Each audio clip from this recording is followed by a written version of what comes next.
The Olympia school, there was an Olympia school, and this happened to the Olympia school. There was an inverter that went bad in a solar panel. We remember that big fire that happened. Yeah. Firefighters in central Illinois found an unusual source of a grass fire near Farmington.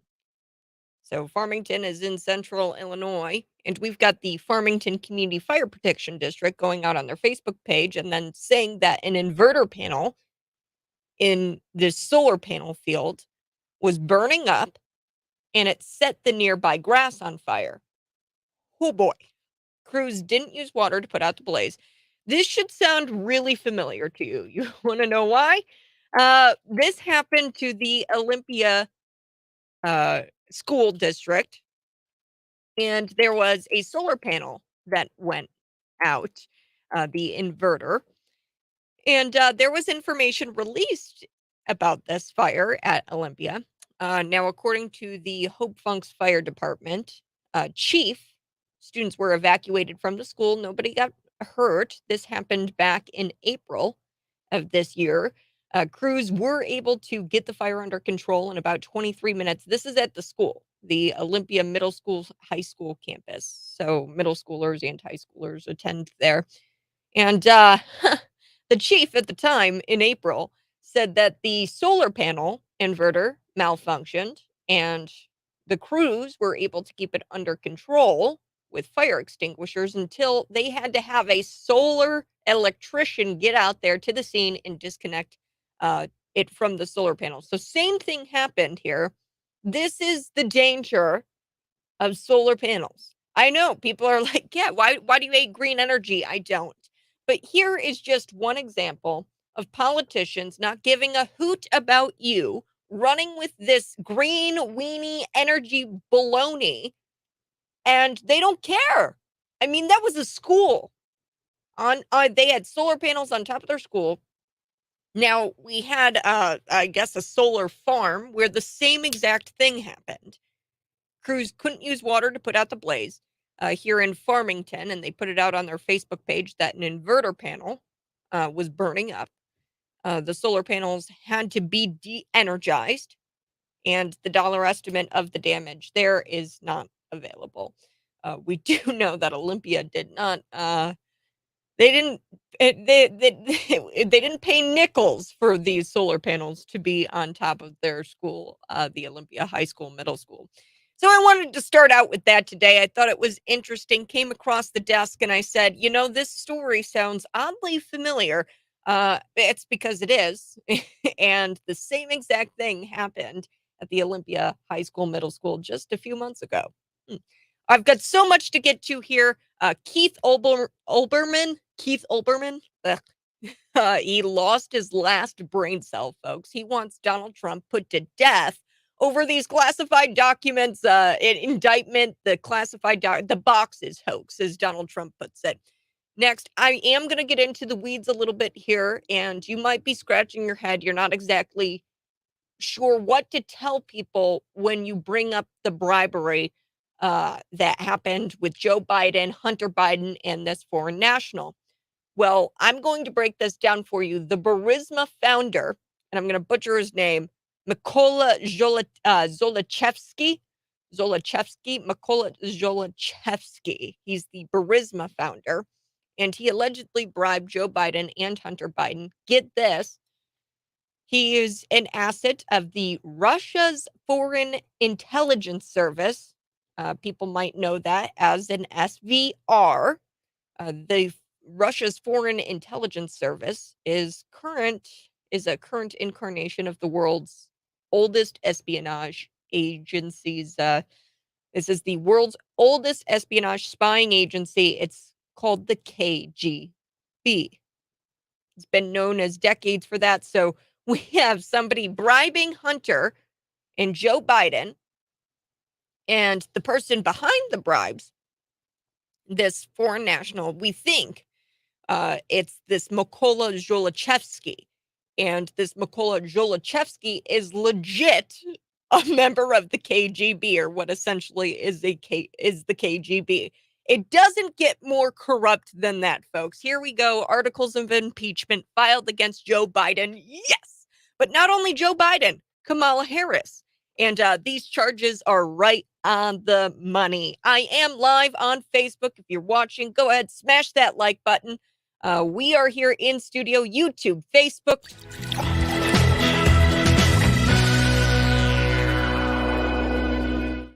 All right, let's get into it, shall we? I want to start with Keith Olbermann.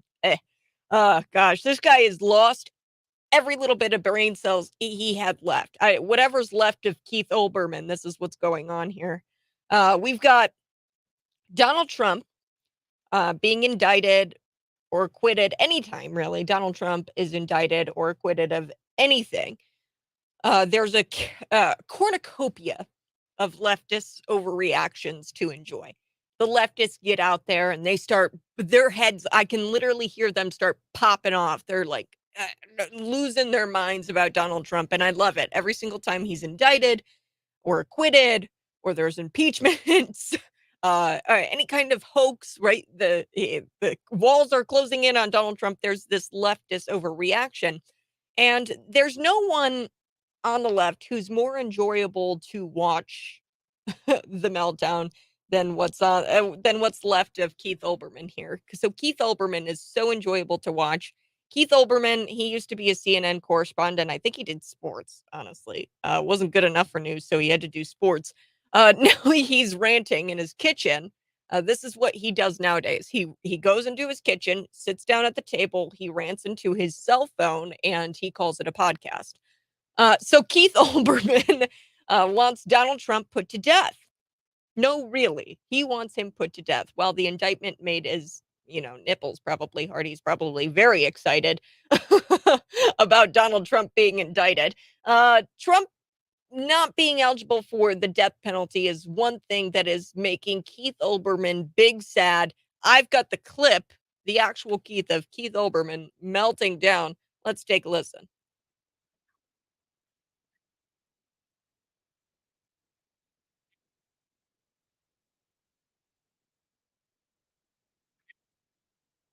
Traitorous, treasonous.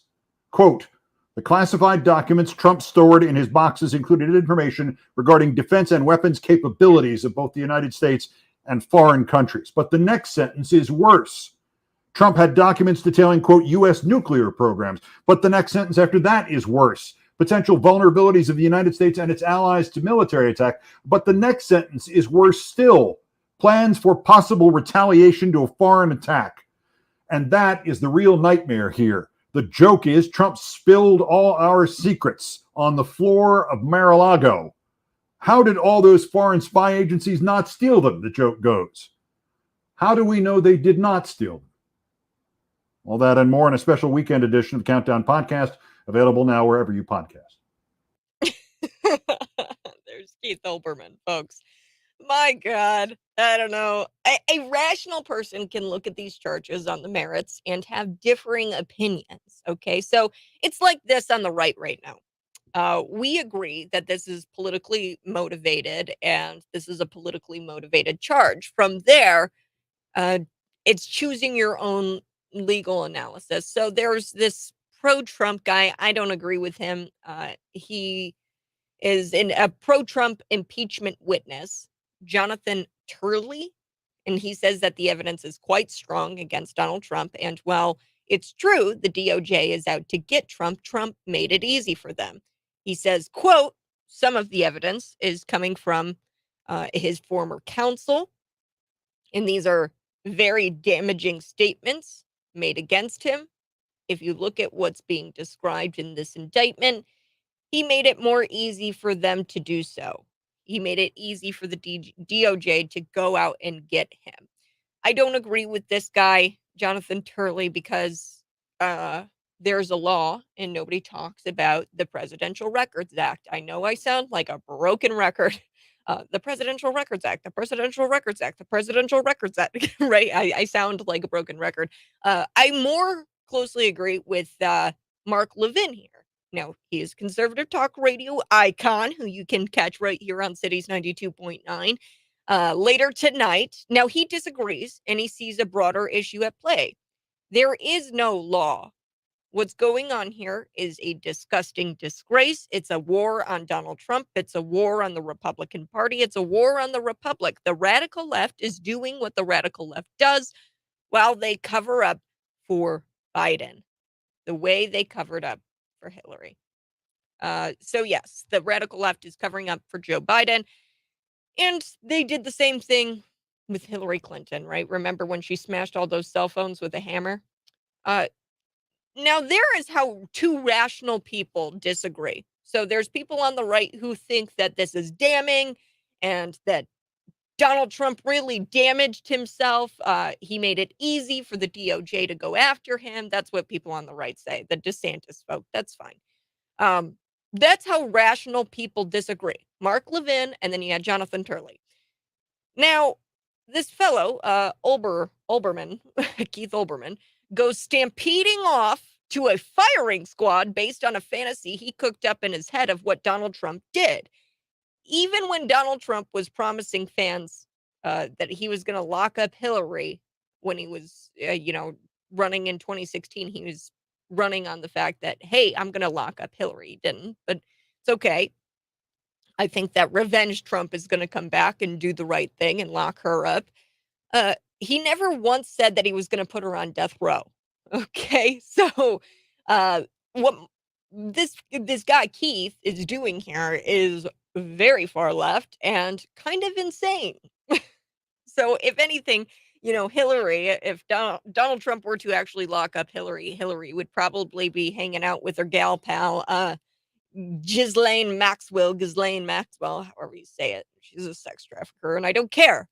So she'd probably be hanging out with her, Maxwell, and playing some softball. No, like actually, Maxwell is playing softball. She's a convicted sex trafficker, and she's doing Pilates, lifting weights, and she's playing flag football and frisbee, and she's even on the checkers team. She even gets to go read a book in the recreational library. So she's able to also teach yoga.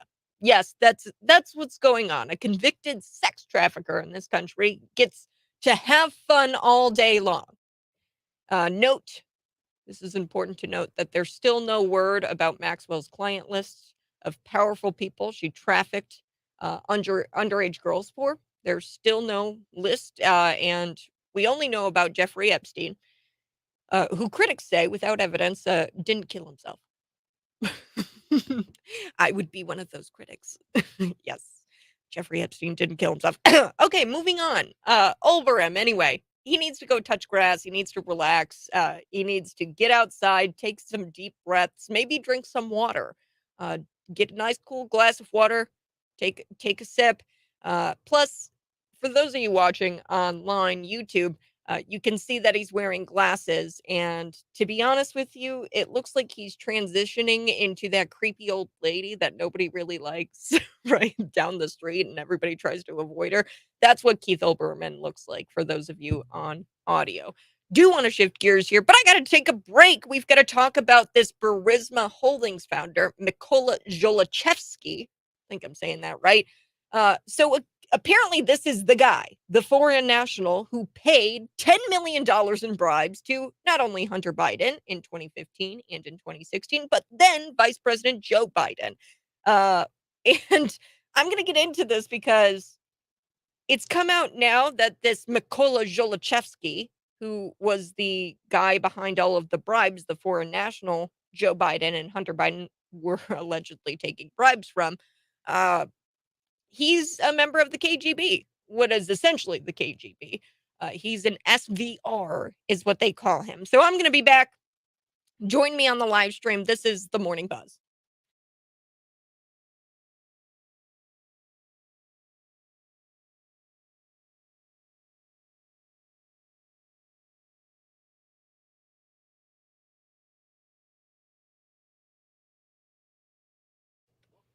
Hey, folks, go ahead, smash the like button. Smash the like button.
So I opened up the show about the solar panel inverters going bad, and I love what Travis says. The green is a scam, like global warming. The green weenie garbage, the solar panels, it's all a scam, folks. And they're pushing this out there without really understanding the consequences and what could happen. And one of these consequences, what could happen, is that these things just blow up and randomly combust because the inverters are bad. This is technology that has not been perfected, and what we've decided to do is spend tons of millions of dollars.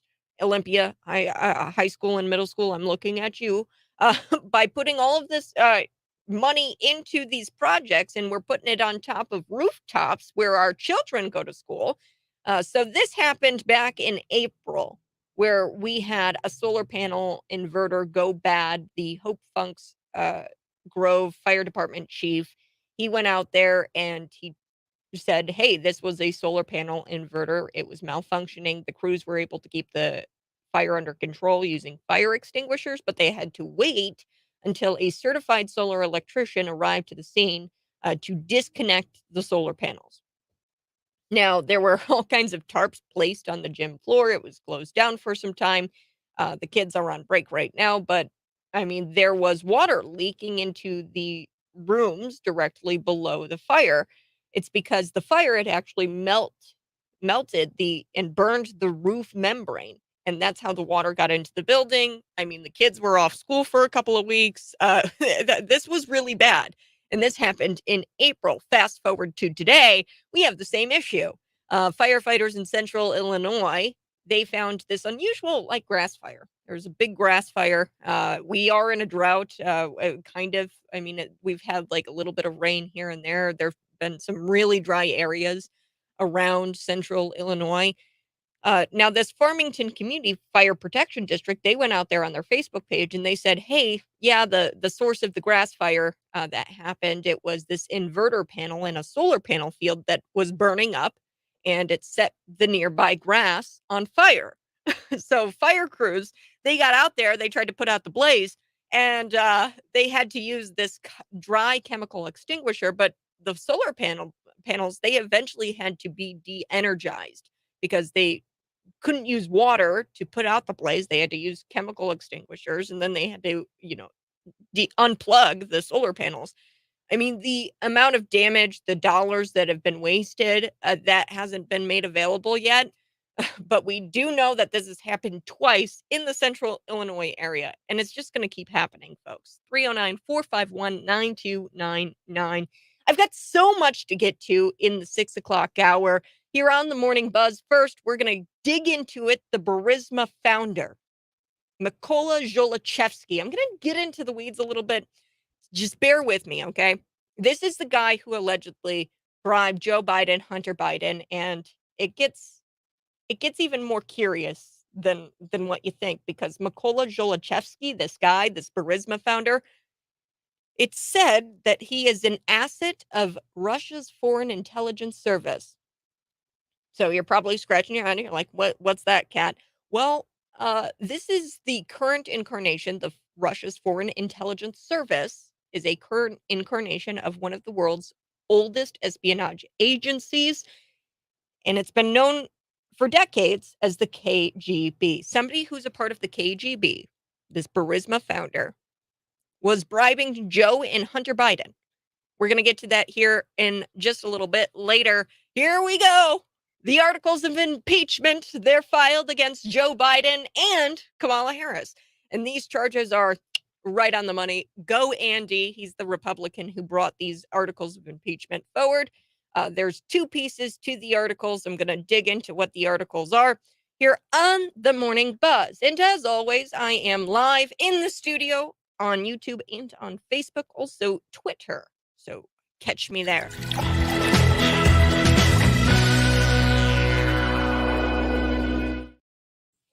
So let's get into it. I want to talk about Burisma and this KGB guy. So Burisma Holdings founder Mykola Zlochevsky. It's like a movie, folks. Like I I'm reading this morning, and I'm digging into who Mykola Zlochevsky is, and I'm like, "Wow, this is like something you'd watch on a movie about, the KGB and how they bribed, the president of the United States," and, I mean, this is wild. He allegedly paid $10 million in bribes to Joe Biden and Hunter Biden in 2015 and 2016 in exchange for the then vice president, Joe Biden. He was the vice president at the time. They wanted to get rid of this Ukrainian prosecutor. So they wanted to fire this guy. His name is Viktor Shokin. And like I said, Mykola Zlochevsky, the guy who allegedly paid Joe Biden and Hunter Biden to help get this Ukrainian prosecutor fired, um, he's a member of the KGB. Like, essentially, because the SVR, he's an SVR asset. That's what has been known for decades as the KGB. So this comes from an anonymous national security source. And I've got the exclusive here on Red State this morning. Go check it out. This is what the national security source says. Quote, the U.S. intelligence community, so our guys, they have a high degree of confidence in their assessment of Zlochevsky as SVR. So our guys know that this guy is a member of the KGB, essentially. This is not a new assessment. The intelligence community under Barack Obama knew this, and Obama was briefed on it. Joe Biden and Victoria Nuland have been briefed on this as well. So it was revealed by Senator Chuck Grassley. Go, Chuck Grassley. Go, Chuck Grassley, go.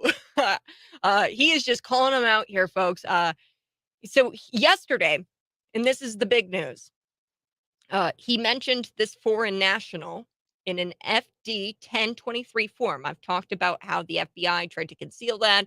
They tried not to give it to Congress. Eventually, they said it existed, and then they gave it to Congress, but they gave a very heavily redacted version. But this form um, claimed from a confidential human source, this is a spy, confidential human source is a spy, not only claimed to have bribed Hunter Biden and Joe Biden, but possessed 17 audio recordings of his conversations with them about the arrangement about the bribe. So he created recordings as sort of a quote insurance policy. And it was not clear whether the FBI had copies of the audio recordings or not. But here's Chuck Grassley yesterday on the Senate floor talking about these audio recordings. This is important. Let's take a listen.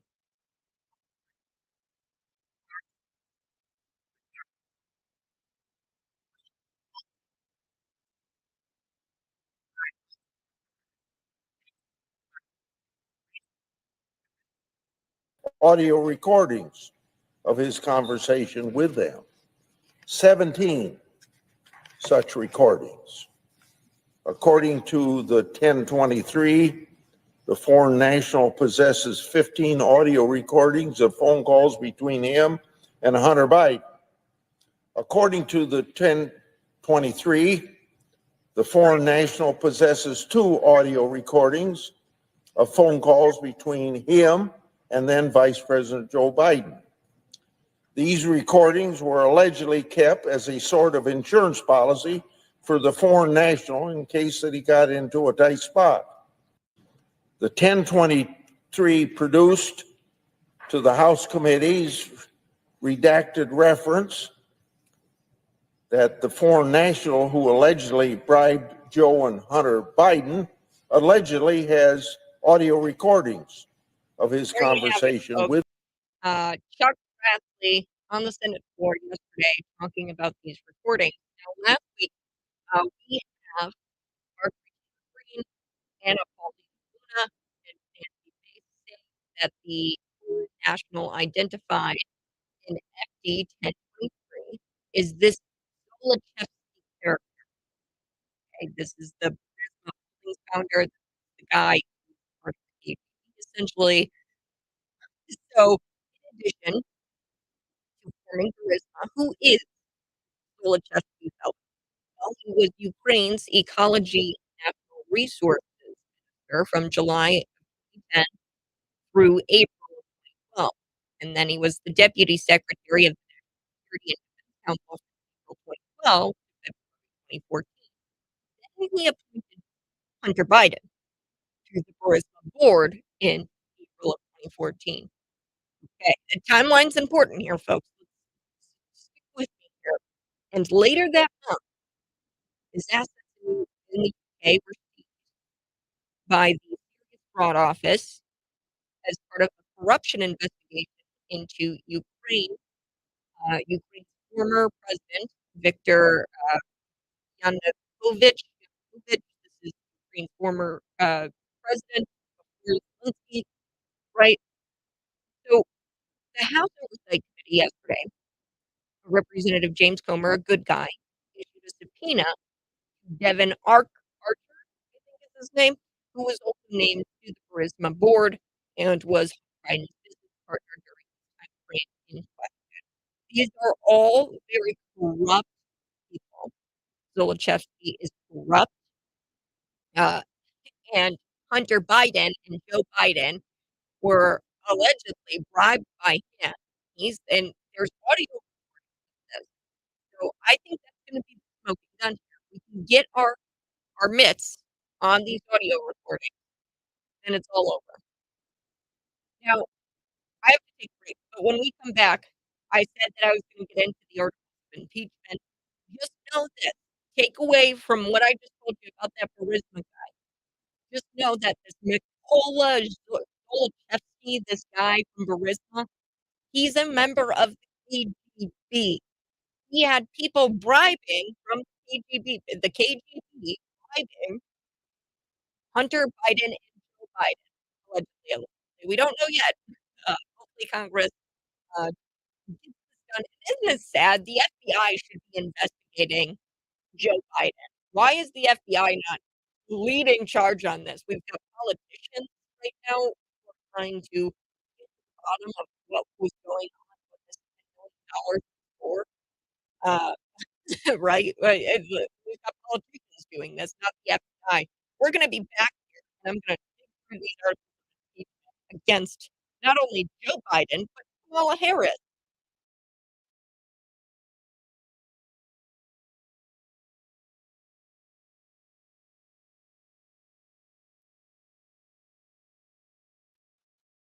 Good morning, folks. Thanks so much for tuning in to the live stream. If you are watching right now, go ahead, smash that like button. Uh, People are just so corrupt and all. Now, one thing that I wanted to bring up was this Petraeus character this morning. Now, he was the CIA director during Obama's time, during Obama's Petraeus. I'm going to read what David Petraeus. So he was the director of the Central Intelligence Agency, the CIA director under Obama. And get this, he doesn't have any kind of classification, declassification powers like the President of the United States. President of the United States, I've said it before. The whole classification system exists because there's a commander in chief at the top. So he is the original classification authority, what's called in the intelligence community an OCA. An OCA, the original classification authority. The President of the United States can just declassify anything he wants because at any moment he can inform the public, you and I, can inform the United States people of things that are going on that he wants us to know about. Okay, so that's bottom line. The president can declassify what he wants by simply speaking it into existence. So I think there are some legal questions about whether President Donald Trump is leaking these documents. Um, if that was legal or not, we know that the president just simply can speak something and then it classifies that information into the public eye. Um, so there are legal questions there. The act of taking a document, does that automatically declassify it? I mean, if it speaks it into existence, then it's declassified. But what if it takes it? I don't know. So that's gonna be up to the courts to decide. I think that, well, I know that President Donald Trump is innocent, that these are trumped up charges because that's how I know that. Uh, the CIA director that I brought up, David Petraeus here, he did the same thing, doesn't have any kind of classification authority at all because he's not the president of the United States. And what he decided to do was sell, or not sell, well, kinda, he decided to give these classified documents over to a journalist, in exchange for for a year. So this journalist was like, "Hey, I want this information on this, and can you get me these documents?" And he was like, "Sure, text with me." Oh, yeah, that's what was going on with Obama's CIA director. And I don't know, the rule of law, I guess, applied differently back then because this guy only got a misdemeanor and a slap on a wrist and never went to prison, right? This is David Petraeus, um, and he worked for the Obama administration. So when people like Jack Smith get out there and they say the rule of law has to be applied equally, it doesn't matter if he's, running for the president of the United States. Yeah, it should be applied equally. I just ran through, um, we have a confidential source out there saying that this is an anonymous source. Red State had the exclusive this morning, where we have this guy, his name's Mykola Zlochevsky, and he's a member of the KGB, essentially. It's not called that anymore, but that's essentially what it is in Russia. So we have somebody, a member of the KGB, paying Joe and Hunter Biden in exchange to try to get help in removing this Ukrainian prosecutor. So that's what's going on, and they're not even looking at it. They don't even care. The FBI doesn't care about what's going on with the Hunter Biden and the Biden family. And the fact that we have a KGB member paying money to these people, in exchange for favorable policy or in exchange for help to try to remove a Ukrainian prosecutor. I don't even know how a president of the United States can do that. The United States has a lot of power, and, I mean, the KGB member knew that and knew if he paid Joe Biden some money that he might be able to help, but the FBI is not doing anything, and that's what leads me into the story. There's articles of impeachment. We should not live in a country where the politicians are actively investigating. We should have an FBI, a bureau that does this, not politicians.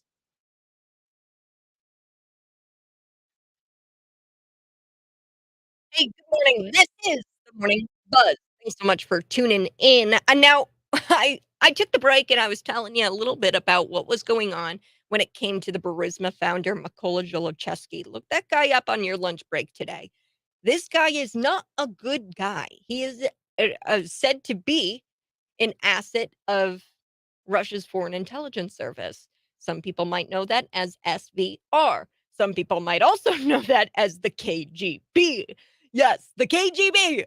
This is a current incarnation of the world's oldest espionage agencies, known for decades as the KGB. So we have somebody, Mykola Zlochevsky, accused really of bribing Hunter and Joe Biden, in exchange for, I guess, what he really wanted. This guy, the Zlochevsky guy, he wanted help from Joe Biden, then vice president, to get a Ukrainian prosecutor fired, which I don't know. I mean, and this is all according to an anonymous national security source. I got the story on Red State this morning, a cool exclusive, where he admits and tells us that Hunter Biden or Joe Biden, Victoria Nuland, and Barack Obama were all briefed on Zlochevsky being a member of the KGB. Like, essentially, right? So I just told you all about that. We should have an FBI that goes after people like Joe Biden, corrupt people like Joe Biden, corrupt people like Hunter Biden, but we don't. So now we are relying on our politicians to make up for what the FBI isn't doing when it comes to Joe Biden. So Democrats have been willing to throw everything up against the wall and all of the rules under the bus in an effort to take down President Donald Trump. That's what the Democrats are willing to do. And I am so upset that Republicans just, they don't want to do the same. They have been so reserved in the past here. And I think that they're starting to wake up here. And now that we've got a slight majority in the House, uh, we have the proper tools available to us to legally pursue the Democrats when they don't comply with the rules and laws of this country. Um, Now, this is one of the things that have always ticked me off about the Republicans. They don't want to get dirty. They don't want to play the same games as the Democrats. And look, folks, that's just not the world we're in. We have to play this exact same games they're playing uh, when it comes to um, weaponizing their power. They weaponize their power against us. And what the Republicans have to do, they have to weaponize whatever little power they have and to actually, I don't know, go after these Democrats who don't comply with the rules and laws of this country. So there never seems to be any kind of consequences for a Democrat uh, for bad behavior. In the live stream here, I am on Facebook and on YouTube Live. I was talking about a CIA director under Barack Obama who had classified documents and gave them up to a journalist in exchange for sex. That's what happened. And David Petraeus was charged with misdemeanors. He definitely wasn't charged with 37 counts of trumped up charges, a lot of them being felony violations, which is what they're going after Donald Trump with. There never seems to be any consequences for a Democrat, ever. There's never any kind of repercussions for bad behavior. And these people are just going to continue doing what they do as long as it serves their political purpose. So I played a clip earlier of Chuck Grassley, and he explained these audio tapes of the conversations that a foreign national Burisma executive, Mykola Zlochevsky, we don't know that for sure, but we have anonymous sources saying that that's what that's who the Burisma executive is, who is also a member of the KGB. Okay, so Hunter Biden, they were bribery. There's this bribery scheme, and the Burisma executive kept these audio tapes as quote an insurance policy. So that might be the smoking gun that we need. And this raises even more questions about Joe Biden's actions regarding Ukraine, including funneling billions and billions of dollars into this country for this Ukraine-Russia conflict that's going on. Things are heating up. Things are heating up. And Andy Ogles, he's a Republican out of Tennessee. He did it. He filed articles of impeachment against Joe Biden and Kamala Harris. Wonderful.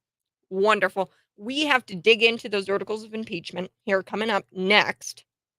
I'm not going to be able to get to it here in this segment. This show is just so packed. I'm so excited because we're going to be talking about the articles of impeachment against Joe Biden. What are they? Then Ted Cruz, he just goes off and he goes there on this FBI cover up and he talks about how the FBI should be the one investigating Joe Biden and Hunter Biden. The FBI, not politicians in Congress. So Ted Cruz, I've got his tweet here. And then I also have vegans.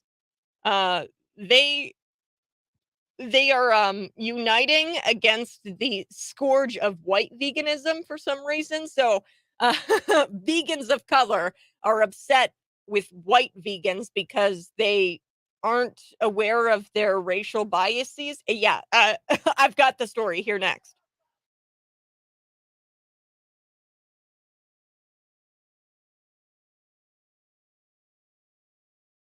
Good morning. Hey, thanks so much for tuning in to the live stream. I so do appreciate it. Be sure to smash the like button. Smash the like button if you are watching right now. Smash it. Let's get to your comments. You all give that kid from Hayworth way too much credit. He's as literate as a gnat.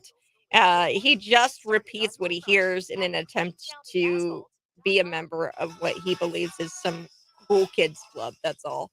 Jacqueline, I think you're referencing Colson. Colson is not. We should check on Colson. I put him in timeout for a little bit, folks. I did have to ban him from the channel because of the cussing.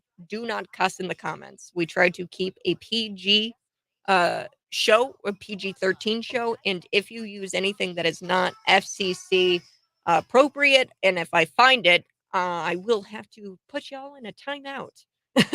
So Colson's in a timeout right now. He said the F word way too many times. I think he said it like about 50 times yesterday. No, seriously, it was probably about 10. But his head exploded, and I think it's best for his mental health as well to be in this timeout. So that's where Colson is this morning.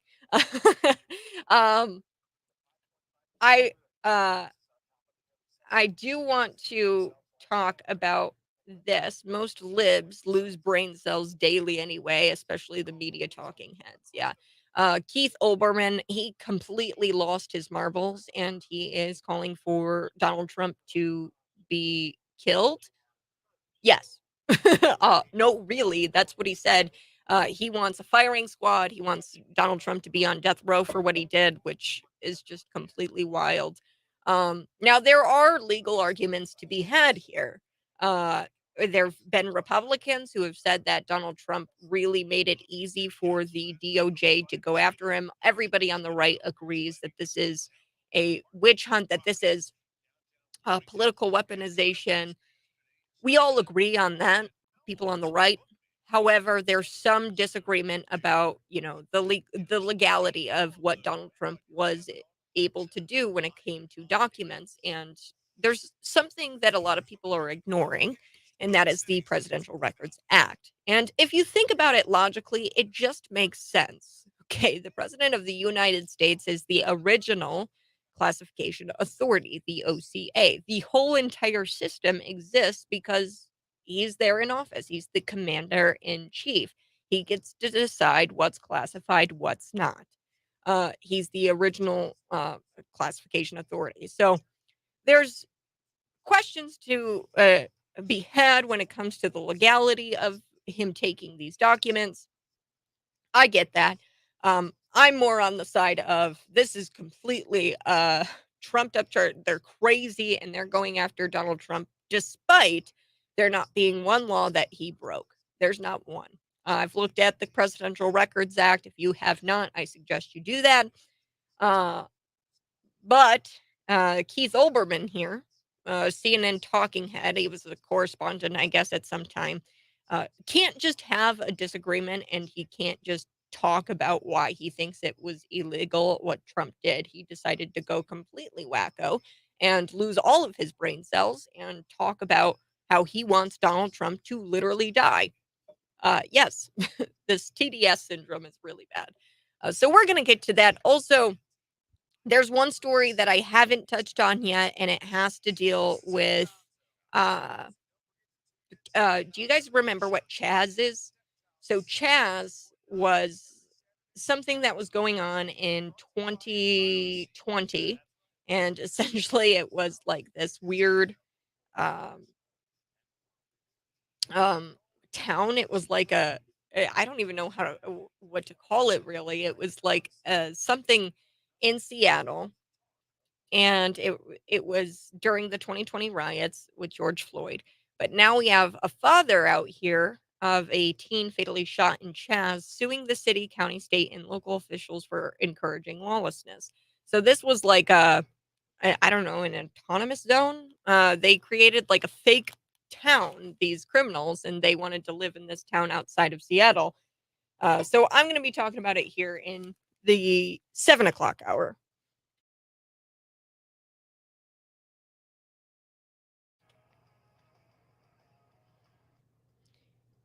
A father of one of the black teens who was shot and killed in the deadly Capitol Hill Autonomous Zone, which is known as Chaz, Capitol Hill Autonomous Zone Chaz in 2020, has filed a wrongful death lawsuit against the city of Seattle, King County, the state of Washington, and former Seattle mayor Jenny Durkin. And he's also got a lawsuit against this council member, Kisham Sawant.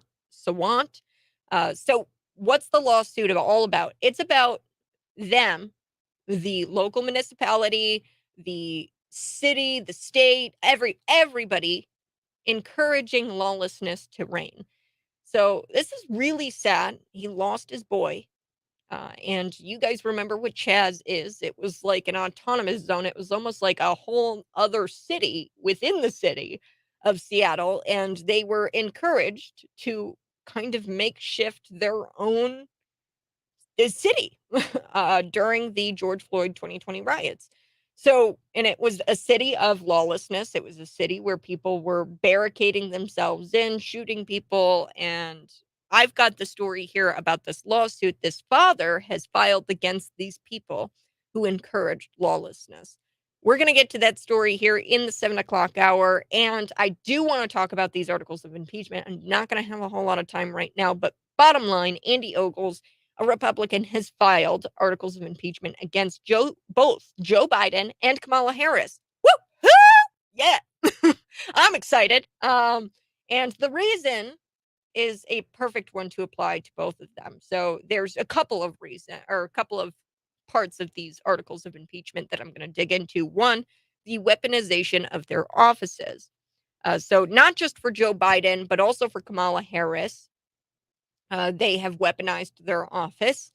And Joe Biden did, as his role as a vice president, shield the business and influence peddling schemes of his family from congressional oversight and public accountability. So that's one part of the articles of impeachment. The second part has to deal with how Biden failed to properly defend the United States because of the disaster at the border. It's in violation of his constitutional duty to take care of the laws being that the laws be carefully executed and faithfully executed. So he's allowing an invasion at the southern border. That's another part of these articles of impeachment. I'll break it down here next on the Morning Buzz.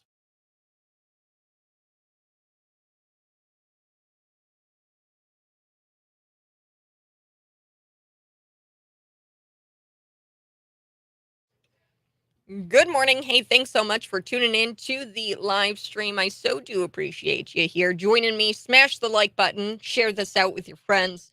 We will be getting into the articles of impeachment, and get this. Vegans of color are uniting against the scourge of white veganism for some reason. Yes. You probably just looked down at your computer or wherever you're watching your phone, and you were like, wait a second, cat, white veganism? Yes. Uh, leftists have completely destroyed my ability to detect satire. So I used to have this very finely tuned satirical radar uh, where I could instantly just identify a clever cleverly crafted sketch, right, by people who are making fun of leftists. And I used to be able to differentiate between that and just woke weirdos being woke weirdos. Now, it's been overworked, my radar here, and now it's on the fritz. I can't tell, if this is real or not. God is my witness. I have no idea if this is real.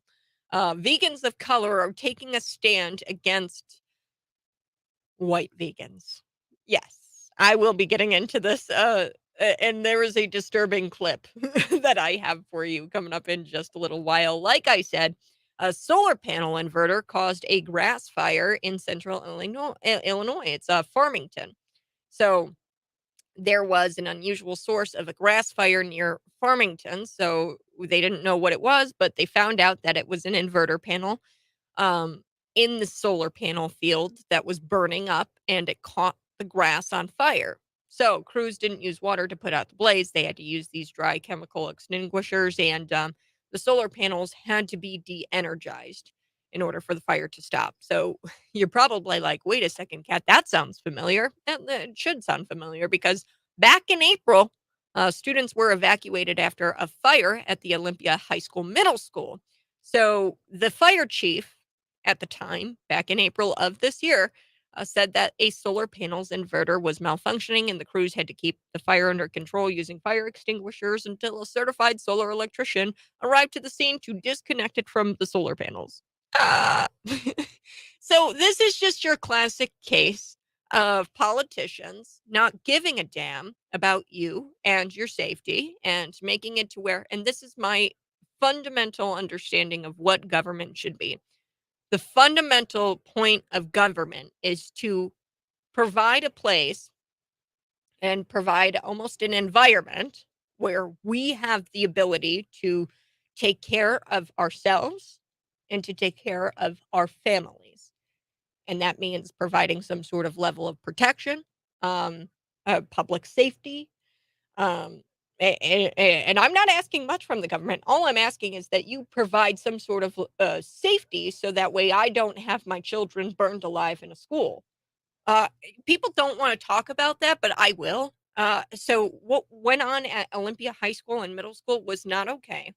We have people approving these solar panels to go on top of these school roofs, and there hasn't been any long-term studies about solar panels and what could happen if a solar panel inverter goes out and it caused a fire, caused a big fire, so much so that the membrane of the roof melted, burned away, and the water that the crews were using leaked down into the gym and ruined the gym floor, right? I don't know what the damages are or how much it's going to cost to replace everything there at Olympia Middle School and High School, but there was damage.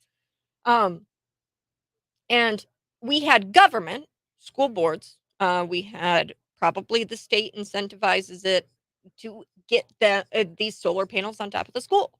We have government knocking on the doors of farmers, incentivizing them to put up all kinds of solar panels. And what were to happen? I don't know, and I'm sure they don't know either.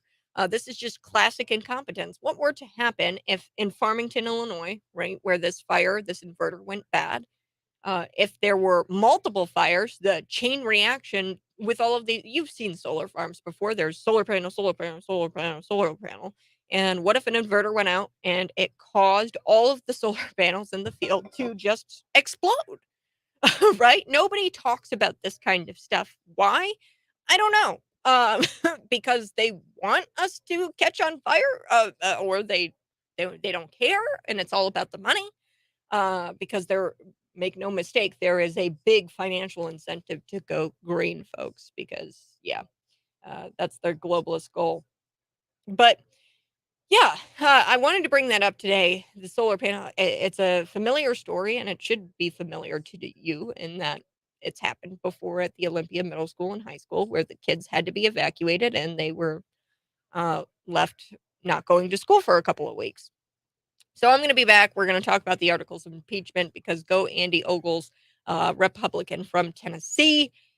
He talks about why he has laid out the reasons why they are going after Joe Biden in these articles of impeachment. One reason is, obviously he being the then vice president, used his power to shield the business and influence peddling schemes of his family from Congress oversight and public accountability. So he used his position of power to pretty much bully the FBI and DOJ from not um, looking into his business dealings. And you can't do that. If when Congress requests information and documentation, you are violating your personal commitment to transparency there, Joe Biden. And for that, we are going to be drafting articles of impeachment against you. Take that. There's also another part of this articles of impeachment that has to deal with the border crisis. So I'll be back.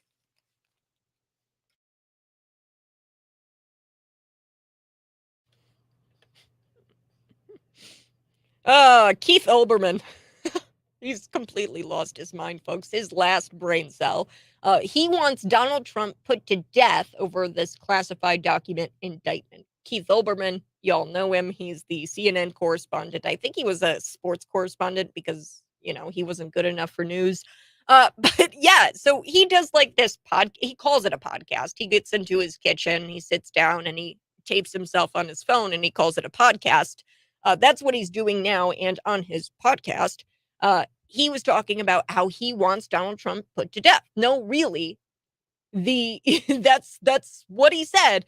I'm going to get to that here coming up in the 7 o'clock hour a little bit later. Before I took the break, we were talking about these Burisma holding founder Mykola Zlochevsky, who allegedly paid the $10 million in bribes to Joe Biden and Hunter Biden, and how we now have an anonymous source saying, yeah, that Zlochevsky character who allegedly paid Joe Biden to do all these different things for policy, they actually wanted Joe Biden, the then vice president, to help getting this Ukrainian prosecutor fired. So this is we now know that there is Mykola Zlochevsky is a member of the KGB, according to this anonymous national security source. He says that Obama was briefed on it, Joe Biden was briefed on it, Victoria Nuland, they were all briefed on how this guy, Zlochevsky, who allegedly paid $10 million in bribes to Joe and Hunter, that he is actually a member of what's called the SVR, which essentially is the KGB. It's been known as the KGB for decades. They changed up the name. It's the Russia's Foreign Intelligence Service. So we were talking about that, and that leads me into talking about the articles of impeachment. Here we go. They were filed against Joe Biden and Kamala Harris. I'm pumped for it. Y'all can see me live in the studio. I'm there on Facebook and on YouTube, Twitter. I'm everywhere.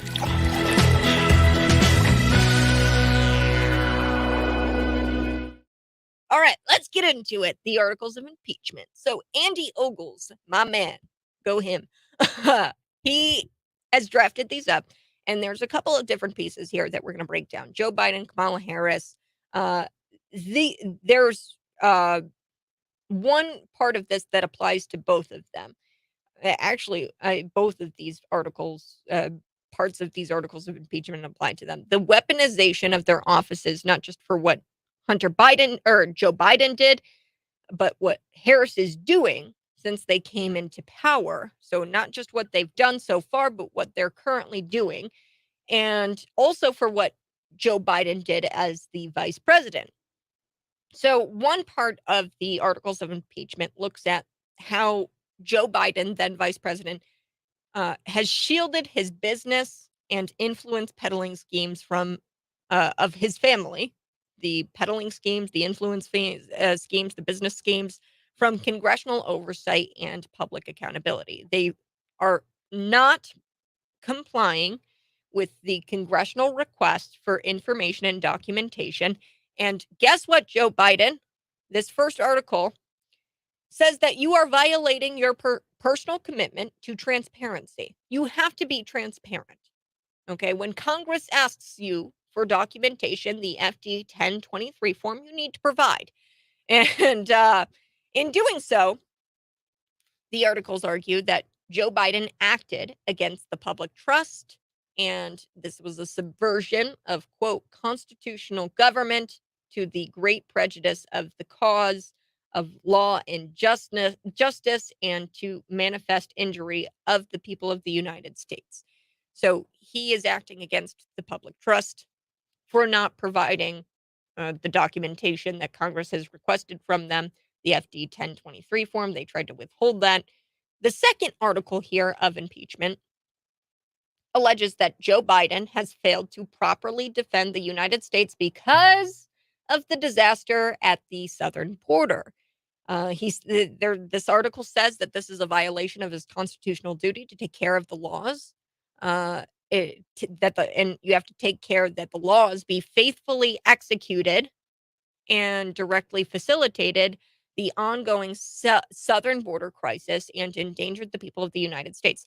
So essentially, one article of impeachment is about him lying and about him not providing documentation as it pertained to his family's business and influence peddling schemes, the bribery, right? He shielded that from Congress oversight and from the public. He's shielding this, which is violating a personal commitment to transparency as the president of the United States. Also, there's this second article, and they said, Joe, you're basically facilitating an invasion on our own people by not taking care that these laws be faithfully executed. Look, you cannot have millions upon millions of illegal aliens flooding the border. So the articles against Harris go after her for her handling of the border disaster. So this is important because it's against both of them. And they say that this is extraordinary incompetence, her handling of the border in the execution of her duties and responsibilities, and an indifference to American suffering as a result of the America's ongoing southern border crisis. So they're saying because of her incompetency, that's basically why they're impeaching her. She's incompetent and she's not addressing the border. So Ogle said that she's allowed a land invasion of the border to go unchecked and therefore, quote, directly betrayed the public trust of the United States to the manifest injury of the people of the United States. So there is injury to the United States people because of Harris's incompetency.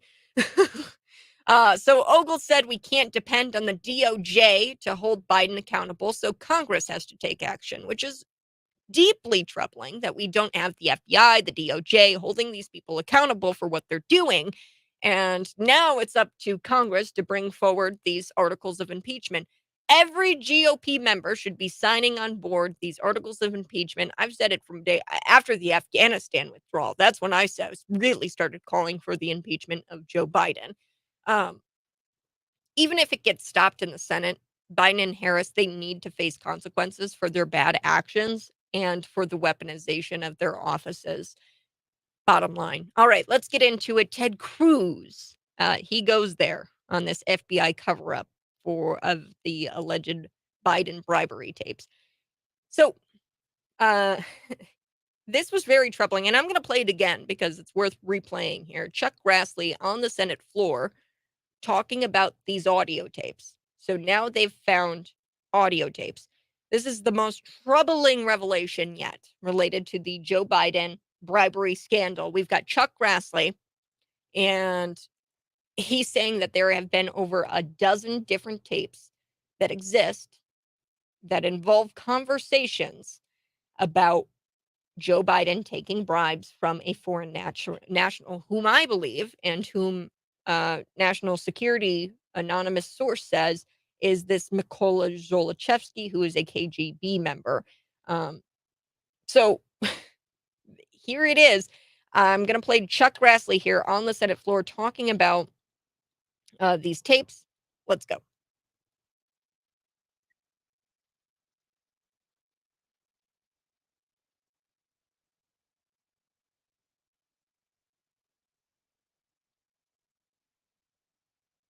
Such recordings. According to the 1023, the foreign national possesses 15 audio recordings of phone calls between him and Hunter Biden.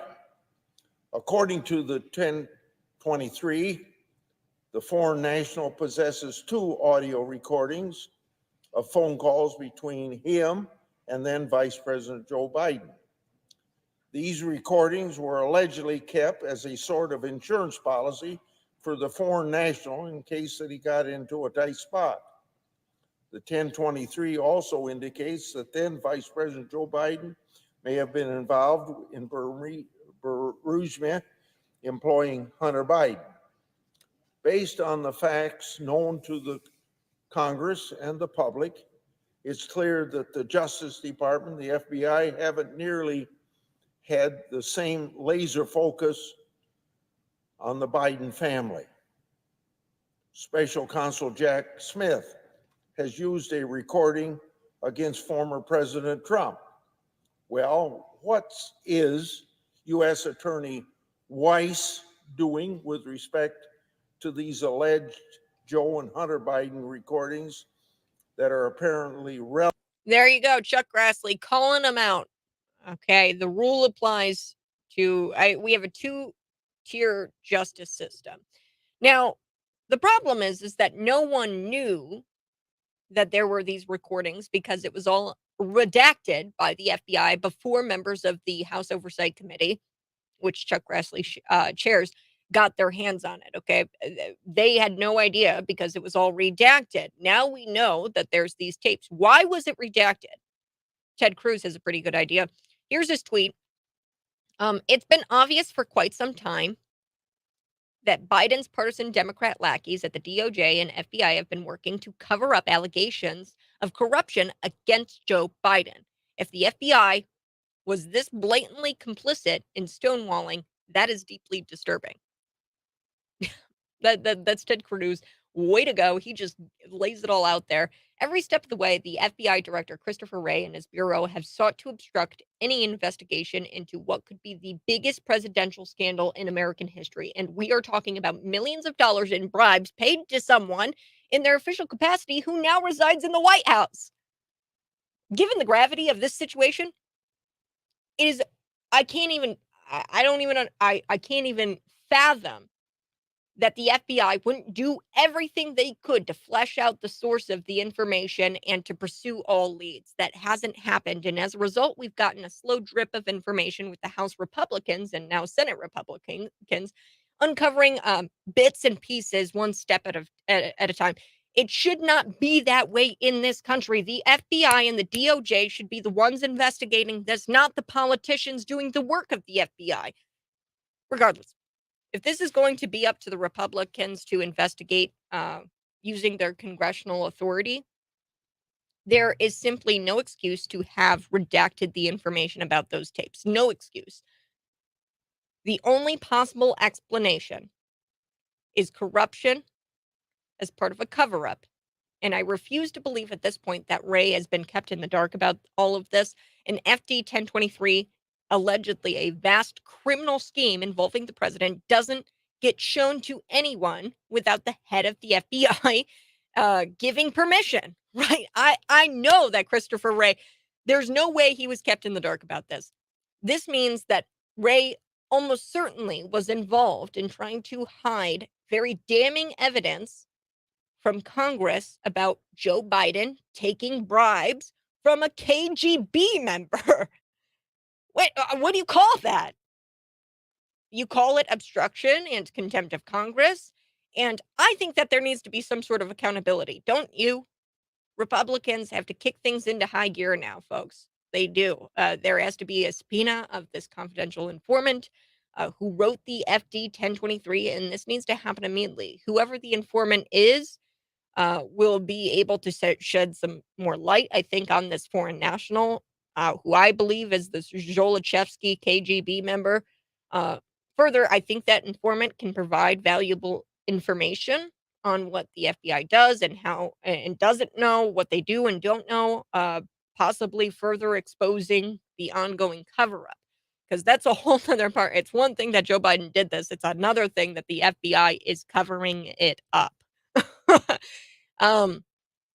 Yeah, so as to the foreign national, I think that's a trickier situation. Congress should do everything it can to get that person in a hearing under oath.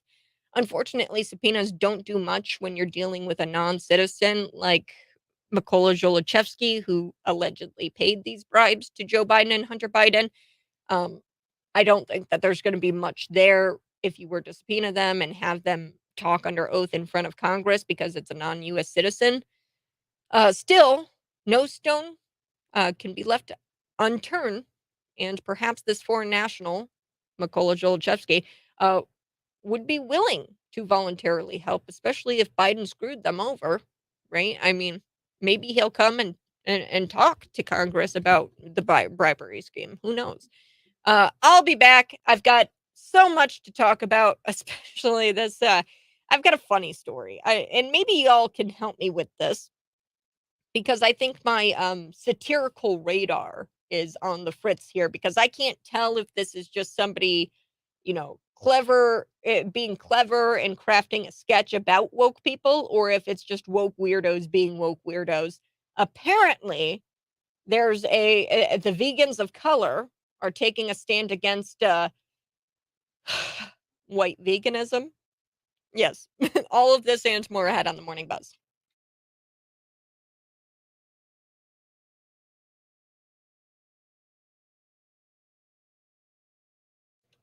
Here we go, folks.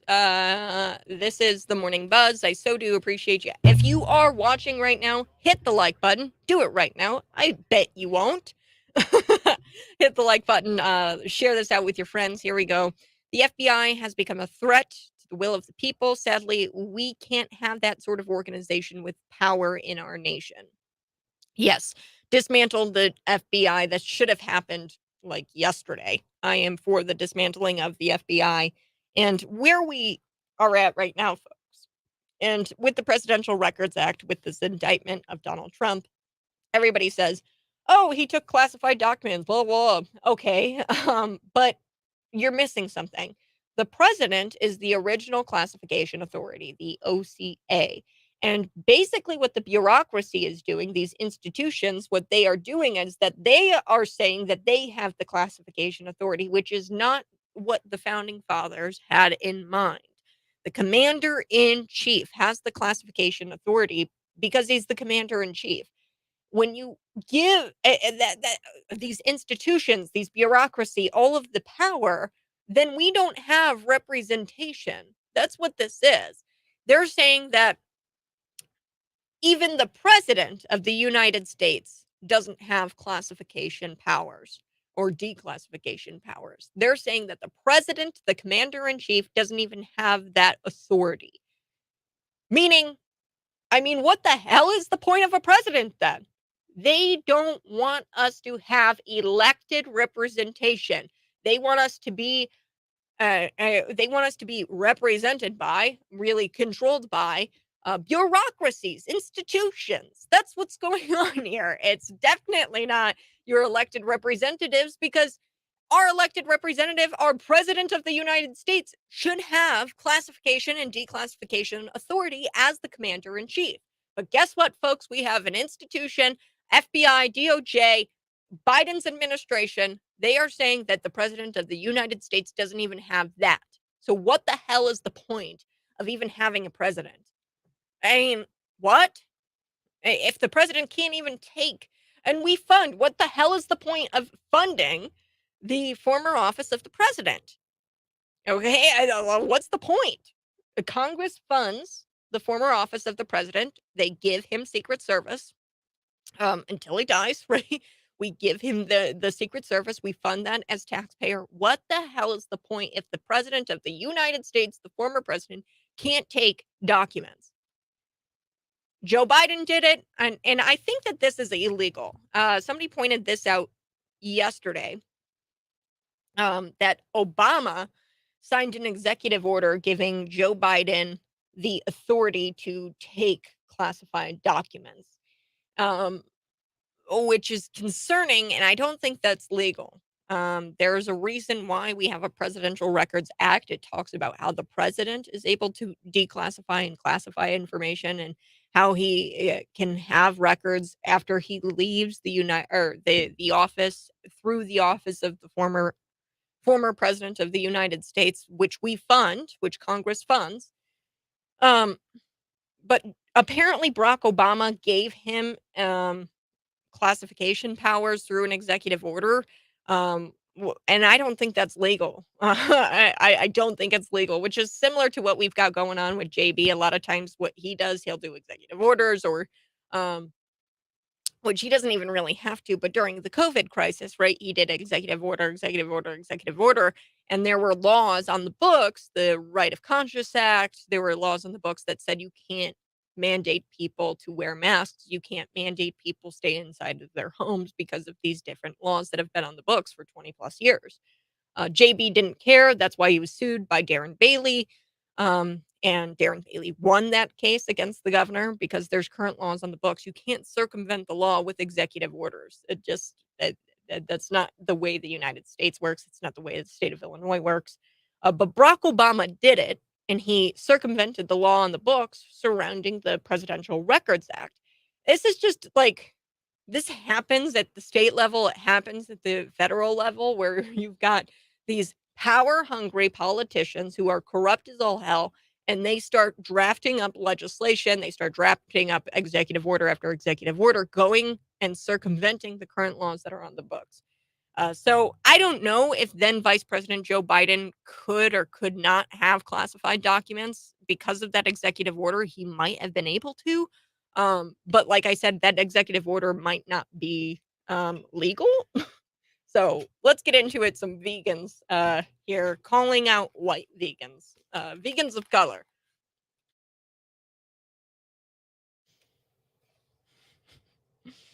Man, I wish I could say I've seen it all, but this is wild. Vegans of color, they're taking a stand against white veganism. Now, leftists, leftists here, they've completely destroyed my ability to detect satire. So I used to have this very finely tuned satirical radar. Beep, beep, beep, beep. It was a radar. And I could instantly identify whether it was a clever sketch, a very crafted sketch to make fun of leftists. I used to be able to tell if it was making fun of leftists or if it was woke weirdos being woke weirdos, right? I used to be able to tell the difference between these videos, but now I don't know. I think it's on my radar, my boop, boop, boop, boop, boop, boop radar. I think it's overworked and it's on the fritz. So maybe y'all can help me. You can see me live in the studio on YouTube and on Facebook. So here's the clip, and it talks about white uh, talks about white veganism, and these people of color who are also vegans are uniting against the white supremacy of white veganism. So let's take a listen here. Here we go.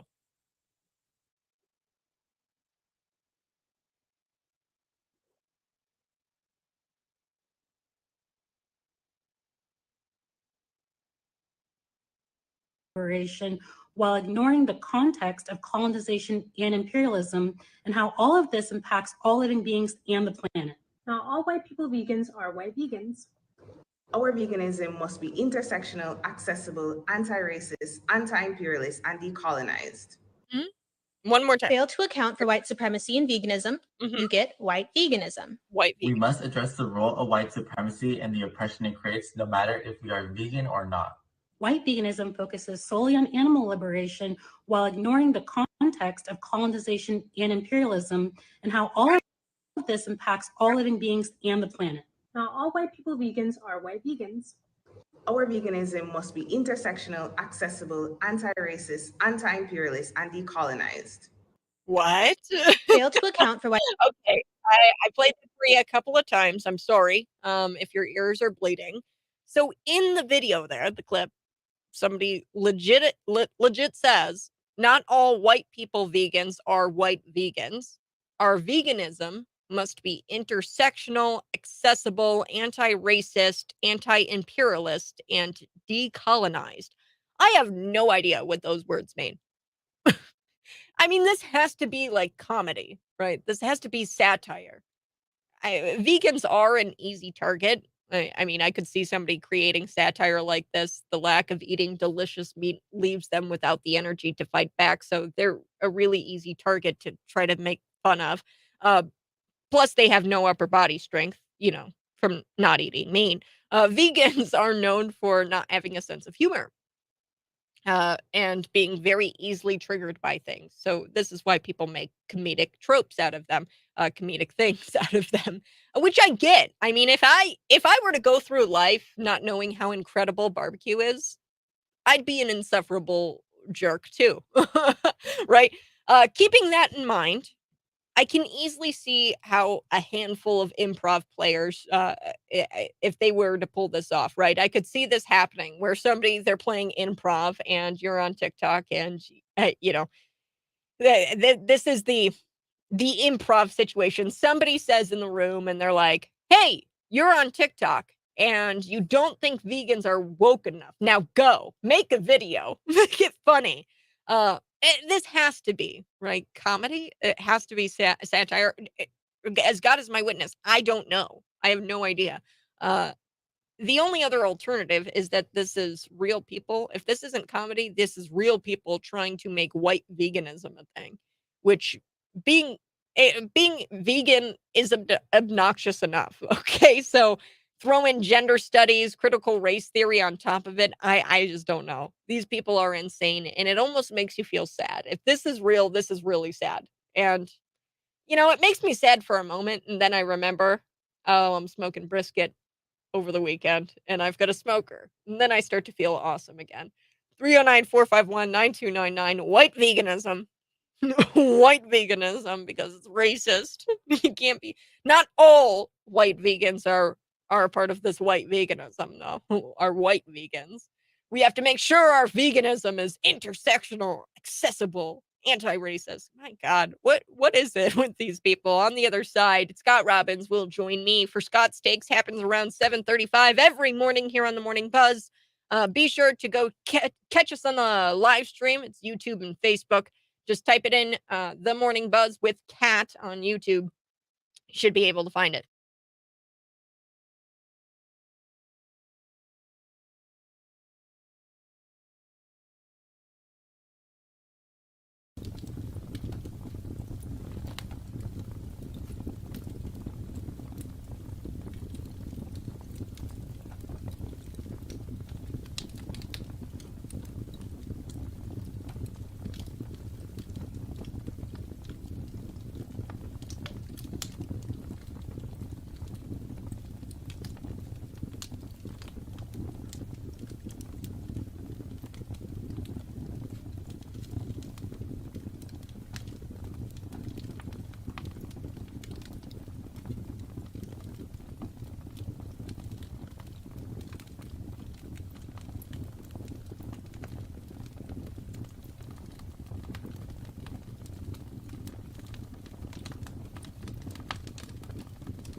The journalismers,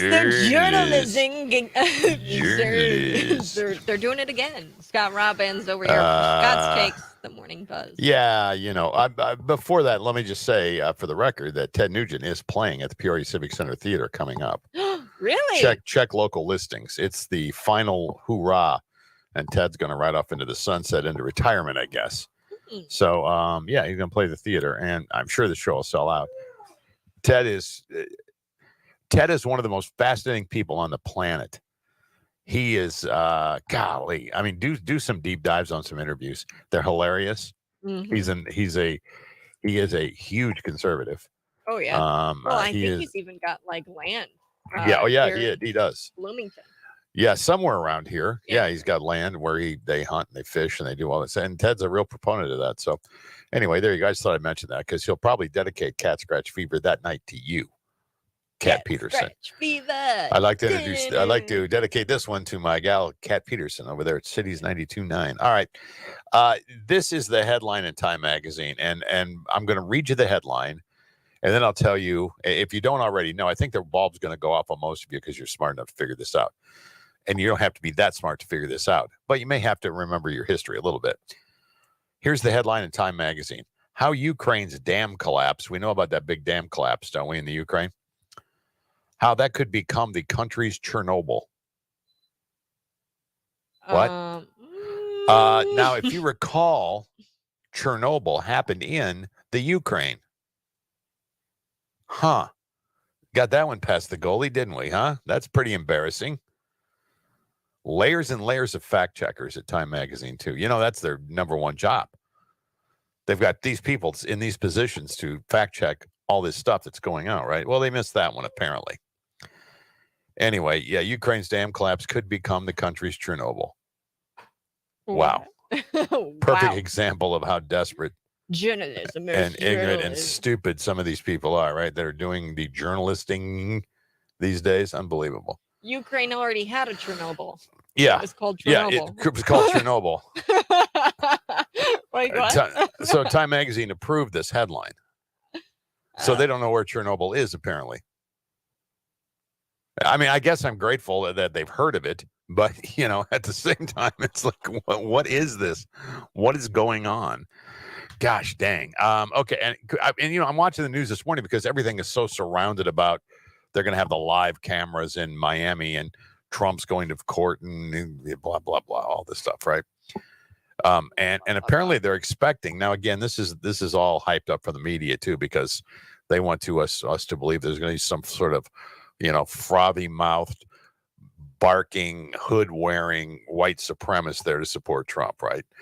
I mean, that's the narrative. That's what they're going to follow. And they'll probably find some knucklehead doing some knucklehead stuff and prop him up as the guy, right? They do this all the time, too. Some knucklehead, just some idiot with a Klan shirt on or hat or whatever, and they'll find him there. I can almost bet something like that's going to happen. And we'll see. But anyway, they're expecting big crowds. They've got these fences up, and law enforcement's all going to be there, and they're going to haul Trump in. The walls are closing in. Well, we've heard that 100,000 times too. And, I don't know the seriousness of this. I really don't, because I've read it and it seems like there's some things in there that are not good. And again, we'll see where it goes from here. But everybody's making the rounds now, right? I mean, Chris Christie. Did you see that, by the way? Gosh, Chris any of the Chris Christie town hall on CNN? Oh, yeah. I mean, listen, this guy.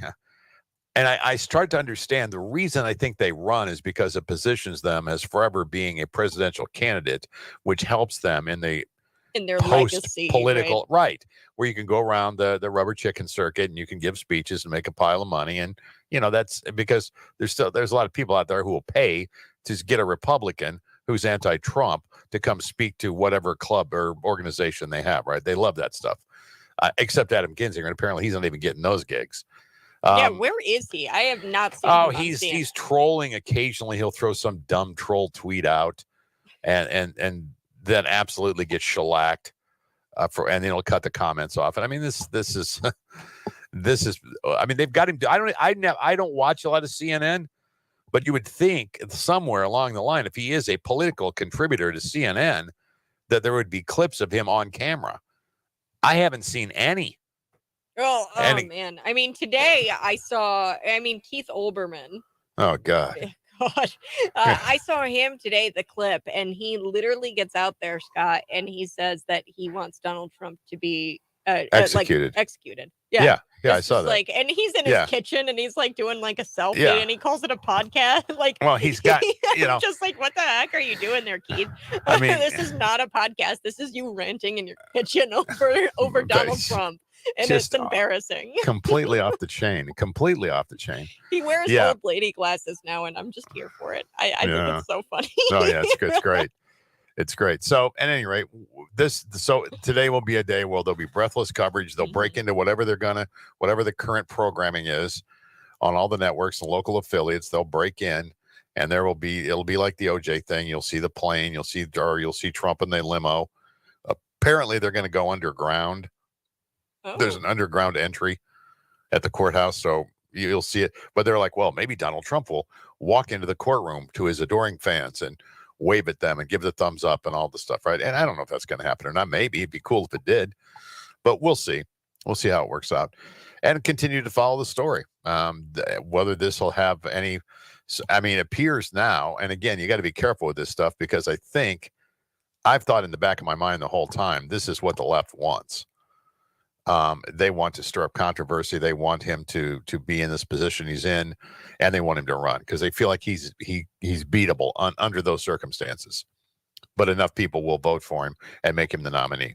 Yeah. Again, I think it has the opposite effect. I mean, and it might, and you're right, it might, it absolutely might. But it's weird to see this chess game take place and not come up with some of these things in your brain when you're running through all the probabilities of what this really means, because they've done this how many times now? I mean, well, they've gone hard after him. They're going to get him. January 6th, they're going to get him. I mean, all these things, right? So anyway, we'll see moving forward. Also, I read today. The Biden indictment, oh, Scott. Please, it's just, I'm losing my mind. I was reading it. It's just like, what? Yeah. Wow. Why are they not going after Joe Biden? I mean, and then it's left. We're left with some Republicans in the House and maybe a couple of Republicans in the Senate doing what they're doing what the FBI is supposed to be doing. Right, but you answer your own question a lot of times, right? It's a circular firing squad here because we know exactly why they're not. Yeah, I mean, we know exactly why they're not.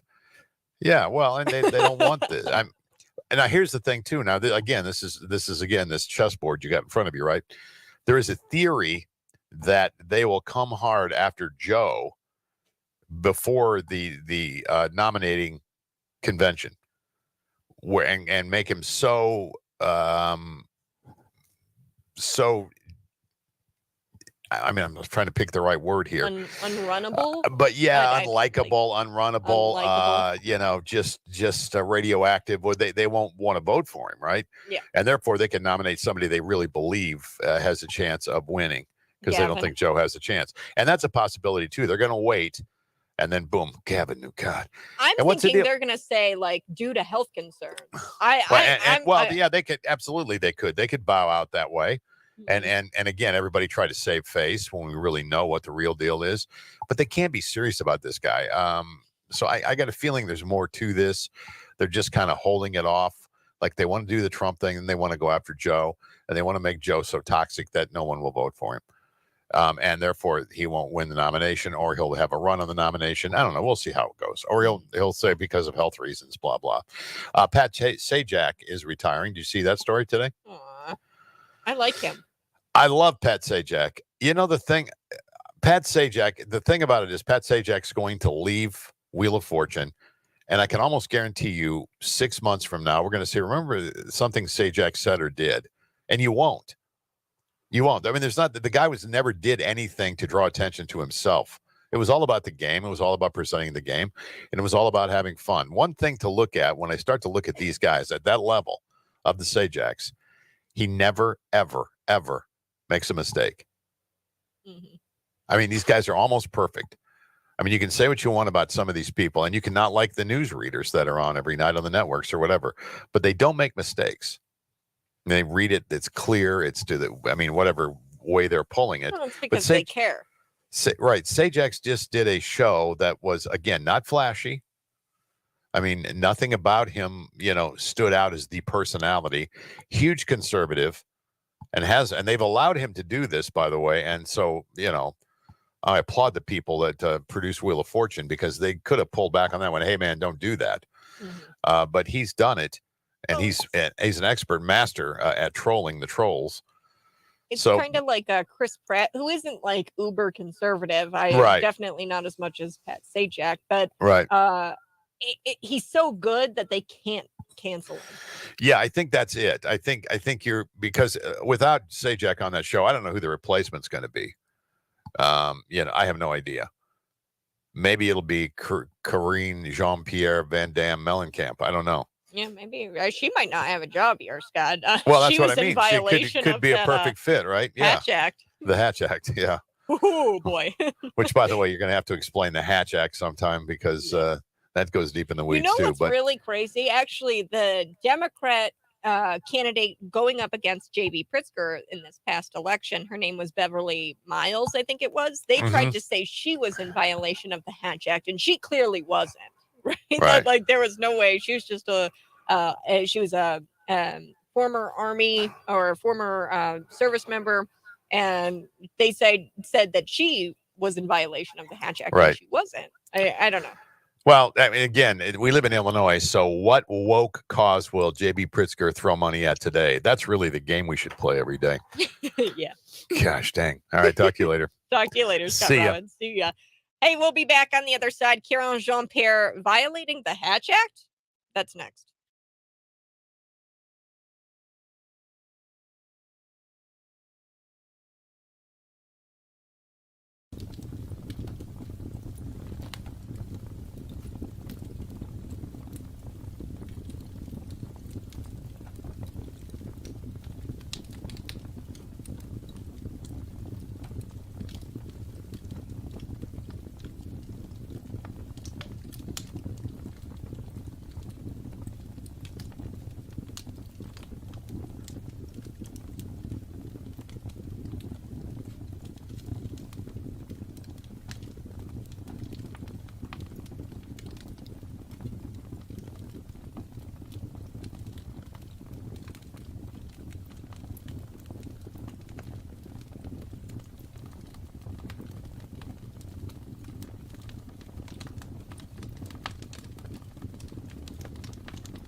Keith Olbermann losing his last brain cell here, folks. He wants Donald Trump to be put to death over this classified document indictment. What? Keith Olbermann, I'm telling you, I really like watching the left melt down whenever, anytime Donald Trump is indicted, acquitted of something, there's a cornucopia of leftist overreactions to enjoy. And my favorite person to watch completely lose it is Keith Olbermann. I love watching his meltdowns. Now, he used to be a CNN correspondent. I think he did sports or something like that. Now he just rants in his kitchen and he calls it a podcast. He rants into his telephone, his cell phone video, and he calls it a podcast. So we're going to be getting to that here on the Morning Buzz. Also, the Burisma founder, Mykola Zlochevsky, who allegedly bribed Joe Biden and Hunter Biden, is what's called an asset of Russia's Foreign Intelligence Service. Some people might know that as an SVR. So that, folks, he's basically a member of the KGB. A member of the KGB allegedly bribed Joe and Hunter Biden. He was asking for help to try to get a Ukrainian prosecutor fired. That's why he bribed him, allegedly. So we all know that this is a politically motivated charge against Donald Trump. We all know that. Where is the indictment for Joe Biden? Are we going to get one? Well, we do have articles of impeachment. Here we go. Articles of impeachment filed against Joe Biden, Kamala Harris, and the charges are right on the money. And these are legitimate charges, unlike what they've got against Donald Trump right now. Also, another thing I wanted to talk about today. This comes out of the post-millennial. This is shocking. There's a TikToker influencer who goes topless in front of families during Joe Biden's Pride celebration. So I love this. There's a tweet out there by Joe Biden, and he says, quote, "We need to restore honor and decency to the White House." So then Joe Biden has this trans TikToker go out there, this influencer, not Joe Biden himself, but I mean, is this the kind of decency you're talking about there, Mr. President? So we have a trans TikToker going topless, has fake tatas, and yeah, this was supposed to be a family-friendly affair. Kids and families were present during these festivities, and you had a topless trans kid, Jazz Jennings, yes. Well, we have Joe Biden posing, and there's photos of Joe Biden with a former trans kid, Jazz Jennings, as well as going topless alongside a topless woman who has undergone a double mastectomy, but clearly identifies as a man. We have the trans TikToker, the name of this trans TikToker who was at the White House at the Pride celebration, Rose Montoya. So I'm going to be digging into this, and y'all can see the video on the Facebook Live, on the YouTube Live. I'll be there.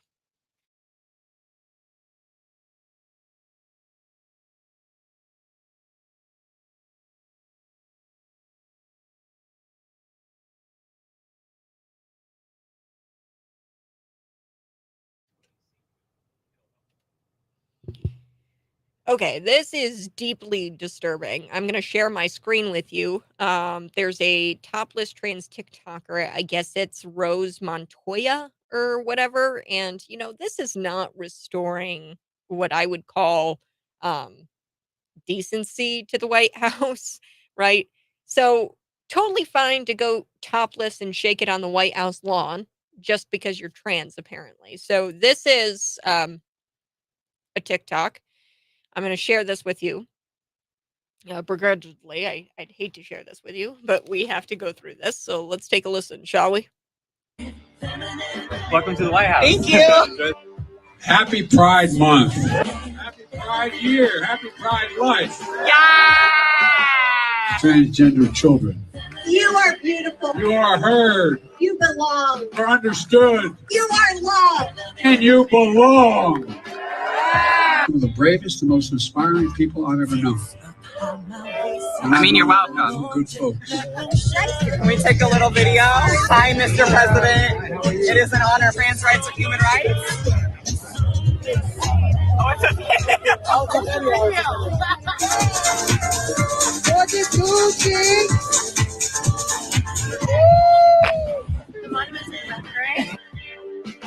Gay news. Are we topless at the White House?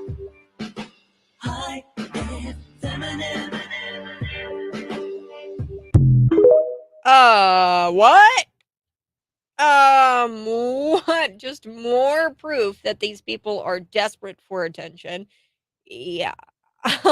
And everyone is giving it to them.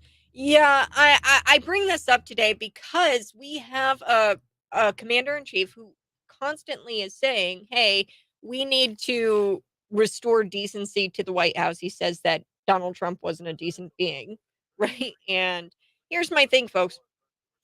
I wouldn't talk about this had not Joe Biden tweeted this out, in the past where he said, we need to restore decency. This is not decent. This was supposed to be a family friendly affair. Kids and families were present. And we have Rose Montoya as part of this pride crowd on the White House lawn, listening to speeches and sharing affirming selfies. But at the end of Biden's speech, Montoya walked up to the edge of the stage and which was draped. There was a trans flag draped over the stage here, and Montoya then just is topless. Wow. Wow. Flaunt his feminism to flaunt his feminized breasts, I guess, is a message of belonging. We're topless at the White House. Wow. Wow. I'm just blown away by that video. I can't believe that this is the United States. That's not decent, and it's disgusting. And I'm ashamed of this administration. I'm ashamed of Joe Biden. I'm ashamed of Jill Biden and what they have done. Montoya, like Biden, advocates for sex changes for minors. She posed with Jazz Jennings, who was transitioned as a child on reality television. Jennings was put on puberty blockers, then onto cross-sex hormones. And when it was time for Jennings to undergo castration, there was not enough penile tissue to construct the resemblance of a vagina. So this is Jazz Jennings, and that's another trans person that Joe Biden has been pictured with. This is evil.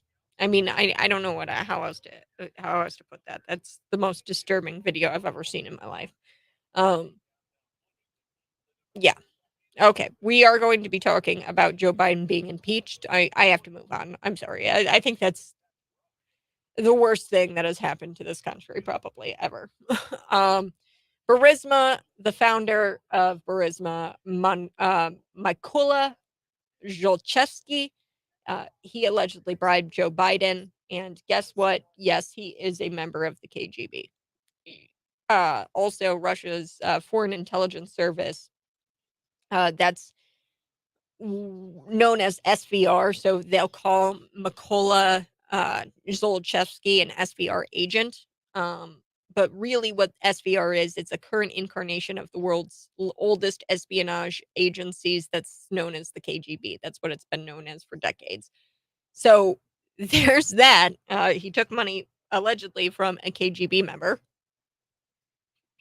Then what else are we going to be doing? Articles of impeachment filed against Joe Biden and Kamala Harris. Woohoo! And the charges are right on the money. We're going to go through the articles of impeachment. Then a little bit later, a father of a teenager who died in Chaz. Do you guys remember what Chaz is?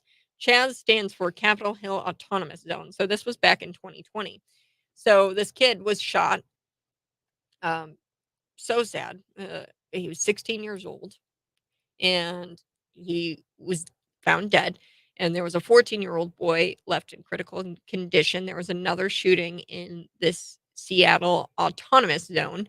So it's a zone in Seattle that was going on during the George Floyd 2020 riots. I guess it was a bunch of people who created some sort of autonomous zone.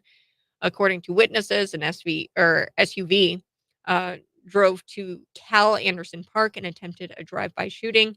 And CHOP, which is the Capitol Hill occupied protests security, so these CHOP security members returned fire. CHOP security was made up of armed protesters. So yeah, Chaz was not good. And now this father is suing the city, the state, everybody for really encouraging lawlessness.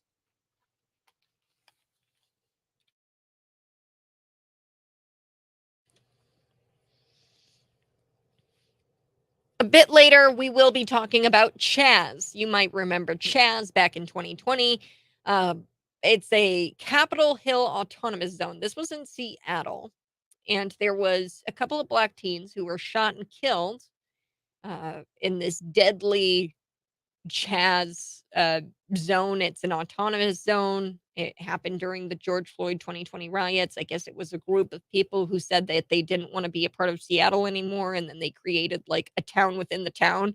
And it was complete with like makeshift police force. It was called Capitol Hill Occupied Protests Security Guards. CHOP security guards is what they called them.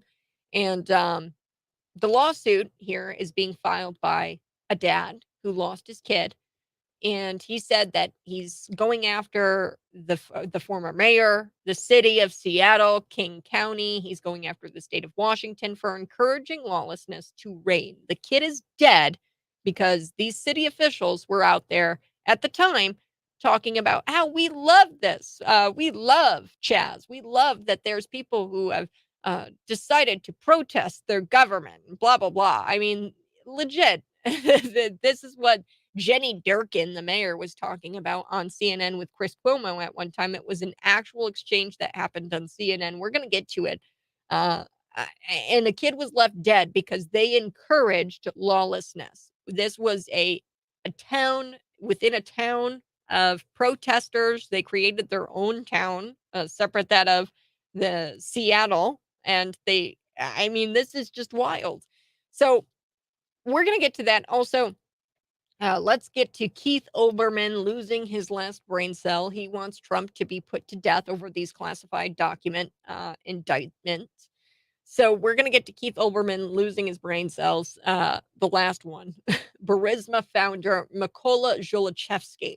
This is going to get into the weeds a little bit, but I know a lot of you have asked me questions about the Joe Biden bribery scheme, and I want you to be equipped to be able to answer someone when they say, "Oh, well, what's that bribery scheme about?" That's nothing. No, you can tell them, "Hey, this is actually a KGB member who bribed Joe and Hunter Biden to get some help in firing this Ukrainian prosecutor." There's a lot of questions to be answered here. I'm going to help you here. The KGB. The KGB paying Joe Biden and Hunter Biden. This is like straight up out of a movie, I feel. And then also the articles of impeachment have been filed against Joe Biden and Kamala Harris. I'm excited. The charges are right on the money. Go Andy Ogles. He's the guy who drafted these up, filed them officially. So we're going to get into it. Anytime Donald Trump is indicted or acquitted or of something, there's a cornucopia of leftists who have overreactions, and I just enjoy the overreactions. They're hilarious. No one on the left is more enjoyable to watch than Keith Olbermann. Olbermann. So Keith Olbermann, he used to be some sort of CNN correspondent, I guess. It did sports. He wasn't good enough to do news. But now what he doesn't work for CNN anymore. He rants in his kitchen and into a cell phone video, and he calls it a podcast, which is kind of funny. So Keith Olbermann wants Donald Trump to be put to death. No, really. He wants Donald Trump to be put to death while the indictment made his nipples probably very hard. He was very excited, right? He's like, oh boy, Donald Trump being indicted? Oh my gosh. Trump not being eligible for the death penalty is one thing that is making Keith Olbermann big sad. He's really sad that Donald Trump won't be Uh, sentenced to death? Yes. So let's take a listen. Here we go.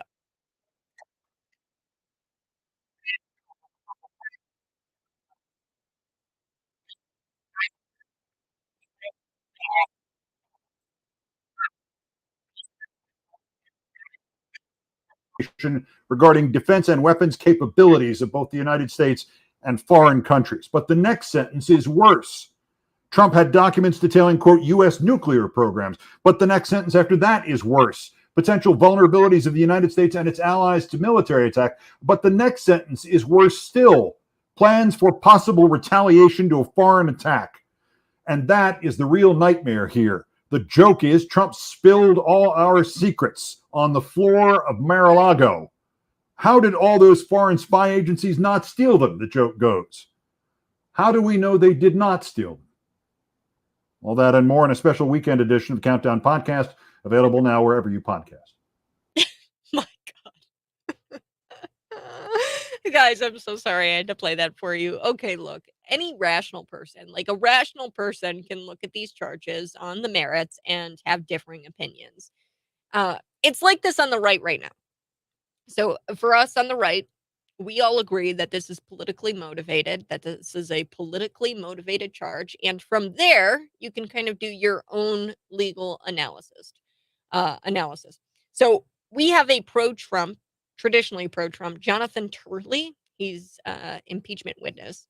And he's saying that the evidence is quite strong against Donald Trump. And while it's true that the DOJ is out to get Trump, Trump made it easy for them. Quote, some of the evidence is coming from his former counsel, and these are very damaging statements made against him.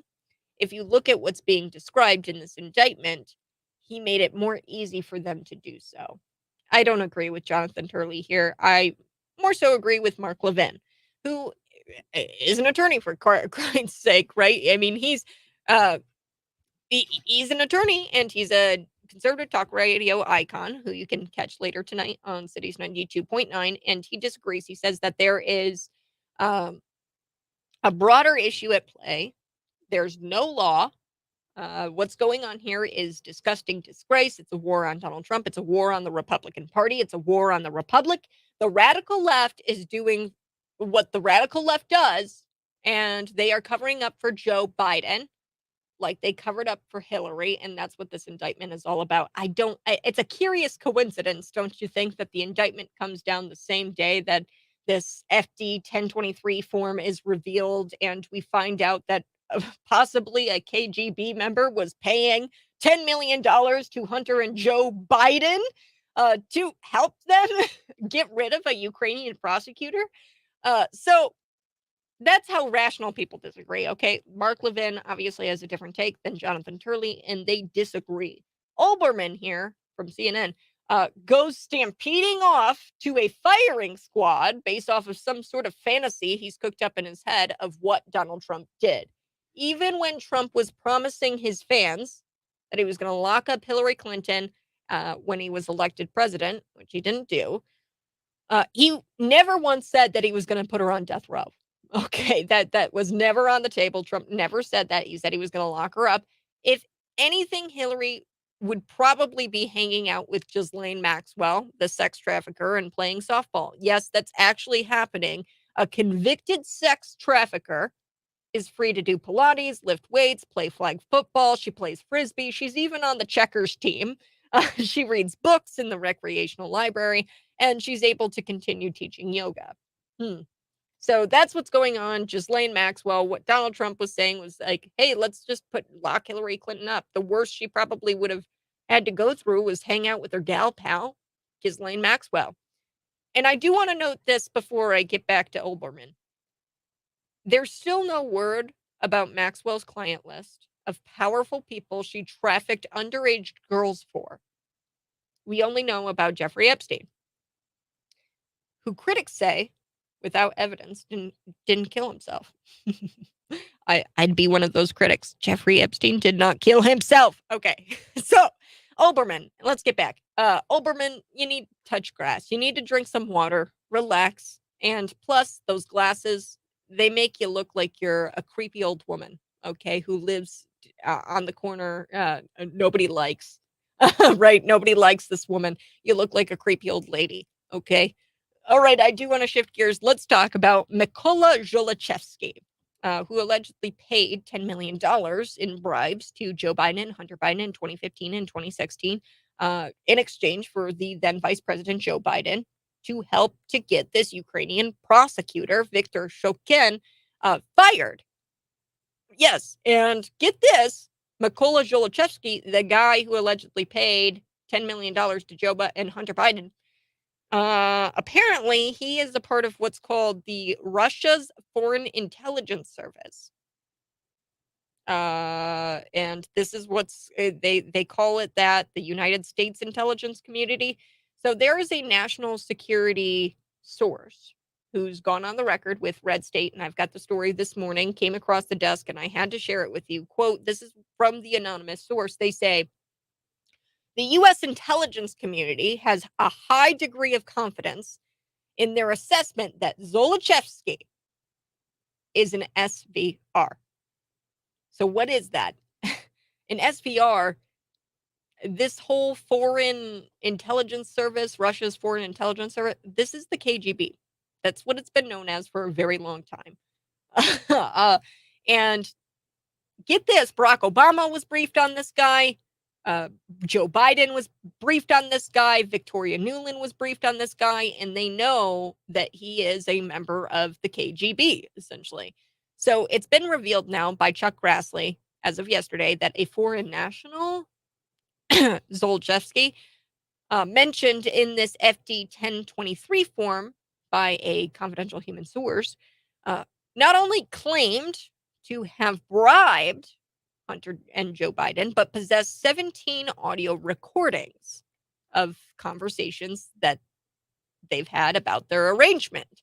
So he created the recordings as an insurance policy. This is Chuck Grassley on the Senate floor telling us about these new audio recordings, 17 of them. Let's take a listen. Here we go. The House committee's redacted reference that the foreign national who allegedly bribed Joe and Hunter Biden allegedly has audio recordings of his conversation with them. 17 such recordings. According to the 1023, the foreign national possesses 15 audio recordings of phone calls between him and Hunter Biden.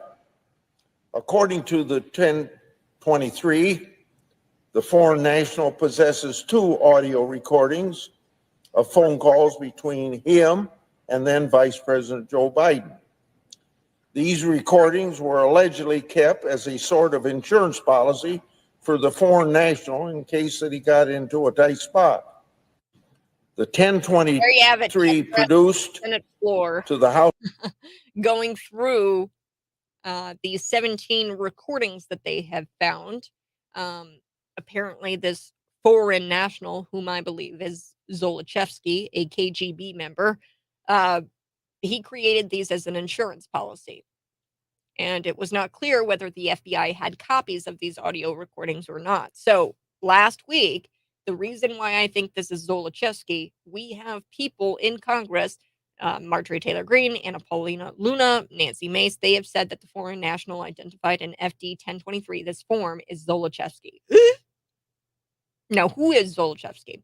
Well, in addition to forming Burisma, Zlochevsky, he was Ukraine's ecology and national resource minister from July 2010 to April 2012. He was the deputy secretary of the National Security and Defense Council from April 2012 to February 2014. And then at that point, he appointed Hunter Biden to the Burisma board in 2014. And later that month, in April of 2014, guess what? His assets in the UK were seized up because of a corruption investigation into Ukraine's former president, Viktor Yanukovych, I think is how you pronounce that. Guy's not cool. He's corrupt, man. Zlochevsky. And this House Oversight Committee chair, James Comer, he issued a subpoena, get this, for somebody else, Devin Archer, who was named to the Burisma board, as well as Hunter Biden and their business partners. He was named to this board during this time frame. Okay, so Democrats, look, they have been willing to throw everything up against the wall and all of the rules under the bus in an effort to take down Donald Trump. We need to go after Joe Biden. This is serious. This is serious. You have a then vice president taking millions of dollars from people affiliated with the KGB in exchange for assistance in trying to get rid of a Ukrainian prosecutor. Things are heating up. Things are heating up. And this is starting to raise a lot of questions. This 17 audio recordings, that might be our smoking gun here, folks. It raises questions about Joe Biden's actions regarding Ukraine, including the funneling of billions of dollars into that country. I've got to take a break. We'll be back. Did you guys hear about the fire in central Illinois? Yeah, another fire happened because of an inverter panel going bad in a solar panel field, and it was burning up, and it set some grass nearby it on fire. The Farmington Community Fire Protection District said on its Facebook page that the inverter panel was burning up. Crews couldn't use water to put out the blaze. They had to use a dry chemical extinguisher, and then eventually they had to de-energize, probably unplug the solar panels. This story should sound pretty familiar because back in April, guess what happened at Olympia High School, Middle School? Same thing happened. An inverter went bad and caused a fire. I'll be back with that story next.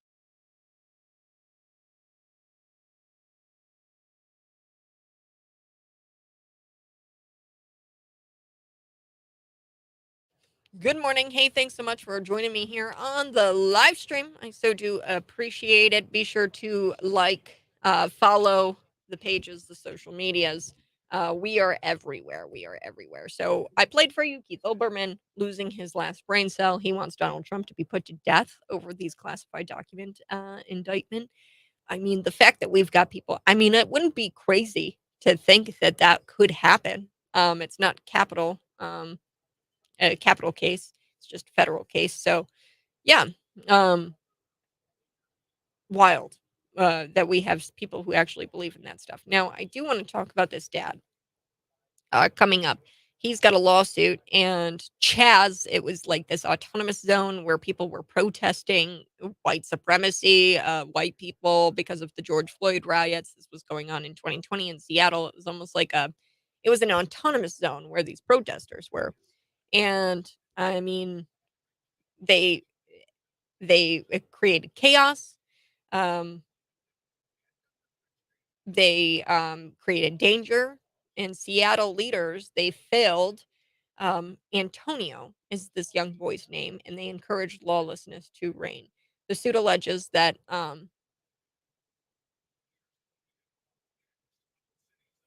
Antonio Mays is his name, the kid. I'm reading here. I'm making sure that I'm saying the right stuff. Yeah.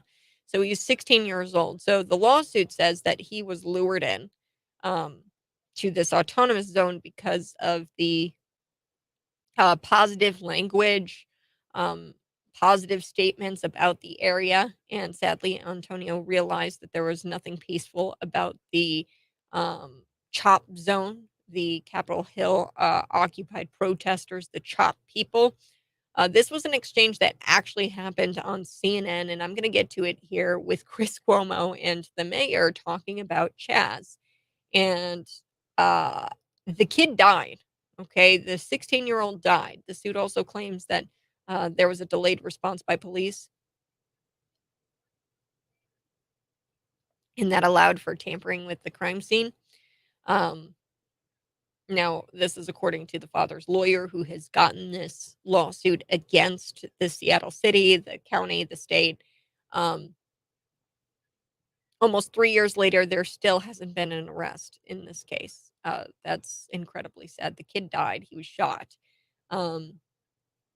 Now, Seattle officials should have known how dangerous the area had become, especially after a 19-year-old, Lorenzo Anderson, was shot in the zone 9 days before Mays.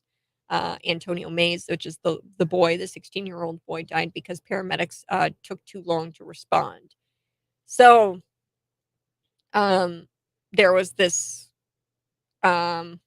story about this guy. His name's Daniel Baker of Tallahassee, Florida, and he was suspected by zone activists as well as private security to be hired by residents and businesses in the zone of being one of the shooters.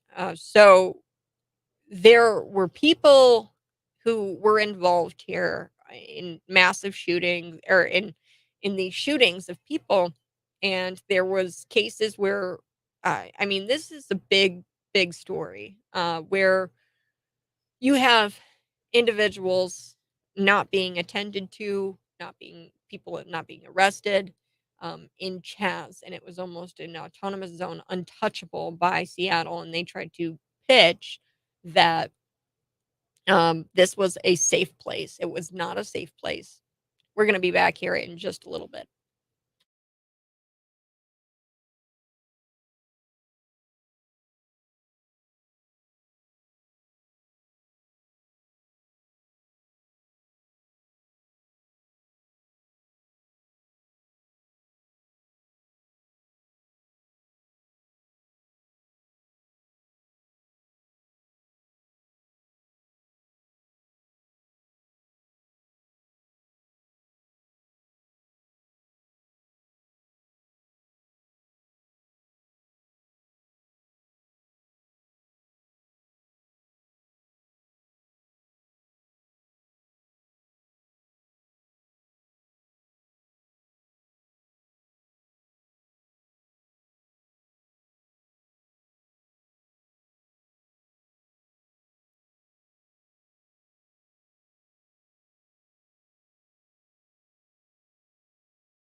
I'm alive on Facebook, YouTube, and Rumble every single day. Mike from Clinton.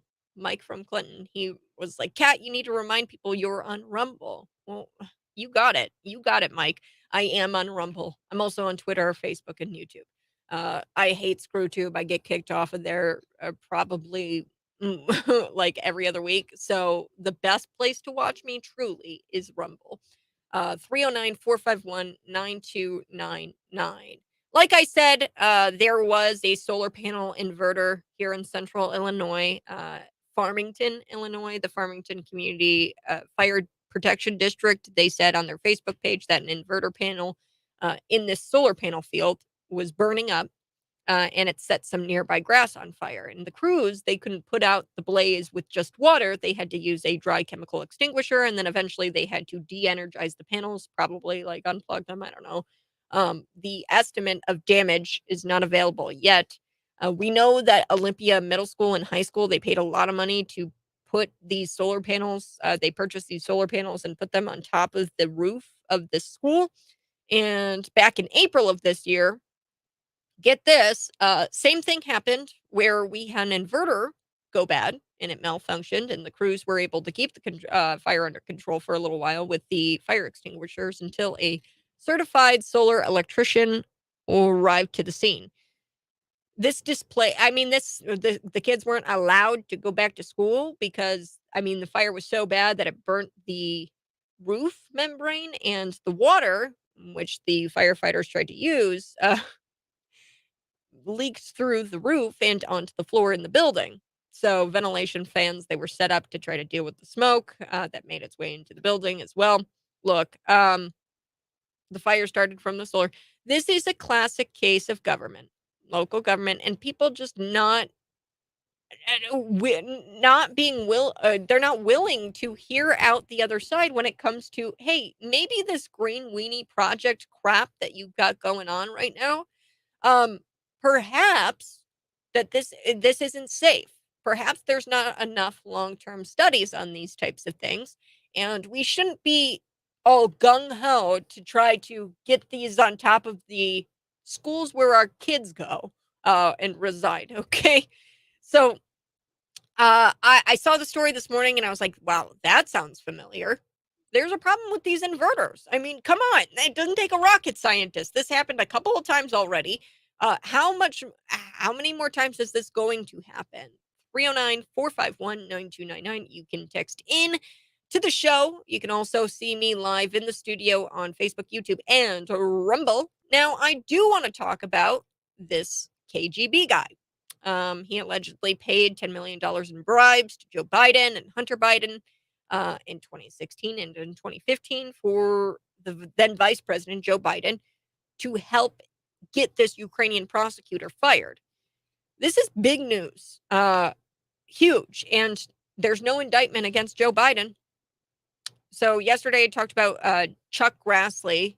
Yesterday he was out there on the Senate floor and he mentioned this foreign national who has been said to be this Zlochevsky, who is the KGB member, and Zlochevsky, not a good dude. And I am just so peeved off at Republicans right now. They've been really kind of hesitant, reserved about using the proper tools available to them to legally pursue these Democrats who don't comply with the rules and laws of our country. Democrats, they're willing to throw everything and anything at the wall and all of the rules under the table when it comes to taking down former President Donald Trump. Nothing's off limits for these Democrats. So Republicans, it really ticks me off that they aren't willing to play the same games that Democrats are willing to play. There never seem to be any kind of consequences for Democrats with bad behavior. And look, it's just like a child. There has to be repercussions for such behavior. Otherwise, these people are going to continue to do what they do. So earlier, I played the Chuck Grassley clip where he explains these audio tapes of conversations that Zlochevsky, allegedly this foreign national, it's a Burisma executive, had with Hunter and Joe about this bribery scheme. And I guess this executive had these tapes as an insurance policy to make sure Joe Biden followed through on the deals. Now, this might be the smoking gun that we've been praying for. We'll have to see. But this raises a lot of questions about Joe Biden and his involvement in Ukraine, especially the billions of dollars he's been funneling into that country. Things are heating up. We've got impeachment. Impeachment is on the table against both Joe Biden and Kamala Harris. Now, I'm very excited to bring you the reasons why. There's two articles. The first article alleges that Joe Biden has failed to comply with congressional requests for information and documentation. The FD 1023 form, they tried to withhold that. They're working with the FBI to withhold this. And what Joe Biden is doing is, quote, violating a personal commitment to transparency. In doing so, Joe Biden has acted against the public and has acted against the public trust and was subversive to of the constitutional government to the great prejudice of the cause of law and justice and manifest injury of the people of the United States. This is the articles of impeachment. I'm just reading this to you. Look, this first article is awesome because what it does is it says that the Joe Biden as the vice president when he was vice president and Joe Biden now They are failing to comply with congressional requests. He's lying. He's lying, and you can't do that to the American people of this country because you have an obligation to be transparent. You have a personal commitment to be transparent. Now, the second article has to deal with the southern border. So they're saying that he's in violation of his constitutional duty to take care that the laws be faithfully executed, directly facilitated the ongoing southern border crisis. So this is what is laid out in this second article of impeachment.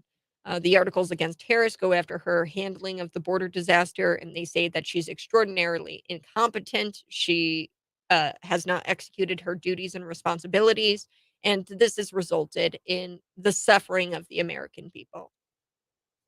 So Andy Ogles is the Republican out of Tennessee who has brought these forward, has filed them officially. Look, every single GOP member needs to sign on. They need to be signing on board, even if it gets stopped in the Senate. And I get that we don't have the majority in the Senate. Biden and Harris, they need to face consequences for their bad actions and for the weaponizations of their offices. And it shouldn't be the members of Congress doing this. This should be on the DOJ and the FBI. Congress shouldn't have to be taking action against Joe Biden right now. It should be the DOJ and the FBI. All right, vegans of color, they're uniting against the scourge of white veganism, whatever the hell that means. Yes. So I've got the clip here. Let's get to this before I take the break. This is pretty funny. So white veganism, I guess, is a thing. Vegans of color, they're taking a stand against white veganism. Now, leftists, what they have done to me personally, they've completely destroyed my ability to detect satire. So I have no true. I used to have a really good radar for this kind of stuff, like satirical radar, boop, boop, boop. I used to be able to instantly identify whether something was comedy, if it was making fun of leftists, and the difference between that and just woke weirdos being woke weirdos. I have no idea what's going on with my brain here, but my satirical radar is on the fritz. It's been overworked, sadly. So maybe you can help me figure this one out. Here we have vegans of color uniting, and they're calling for an end to white veganism. So here's the clip. And if you're watching, you can see it in studio on YouTube, Facebook, and Rumble. Let's take a listen. Fail to account for white supremacy and veganism, you get white veganism. We must address the role of white supremacy and the oppression it creates, no matter if we are vegan or not. White veganism focuses solely on animal liberation while ignoring the context of colonization and imperialism and how all of this impacts all living beings and the planet. Not all white people vegans are white vegans. Our veganism must be intersectional, accessible, anti-racist, anti-imperialist, and decolonized. Fail to account for white supremacy and veganism. I don't know in the video. Not all are white vegans. Our veganism must be intersectional, accessible, anti-racist, anti-imperialist, and decolonized. I don't know what those words mean. This has to be some sort of comedy. I mean, vegans are an easy target. The lack of eating delicious meat kind of leaves them without energy to fight back. Plus, they don't have really good up, like they have no upper body strength to fight back. Vegans are known for not having a sense of humor because they're easily triggered by everything, which I get. Right? You're insufferable, and I understand you're insufferable because you have not tasted beautiful barbecue, but it would make me insufferable too, if I haven't had a delicious barbecue. Now, keeping that all in mind, I can easily see how maybe an improv group pulled this off, where they were all in a group, right? And they said, "Hey, you're on TikTok, and you don't think vegans are woke enough. Now go." It could be something like that situation where we had an improv group one night and they were like, "Oh, let's try to make vegans more woke." white veganism. I don't know. The alternative to this is that this is actually real people and trying to make white veganism a thing, because as if being vegan wasn't obnoxious enough, let's throw gender studies and critical race theories on top of all of the veganism. It makes me insane to see this. If this is real people doing this, um, it almost makes me feel sad too.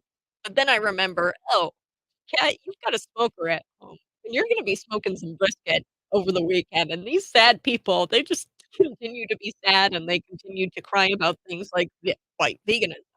309-451-9299. I'm gonna be back here on the Morning Buzz. You won't believe it. You know the whole thing in Illinois where they immediately passed this measure, and it didn't take long for this to be deemed unconstitutional, but they passed this measure where you can only file suit against the state in 2 counties. This is obviously designed to try to make it hard to go after the state. Um, this is so blatantly unconstitutional, and there's a lawyer now who has gone out there and has laid out why this is illegal. So I'm gonna be back. You what was Pritzker thinking signing this into law, where you can only go and file suit against the state in Cook County and Sangamon? What were you thinking?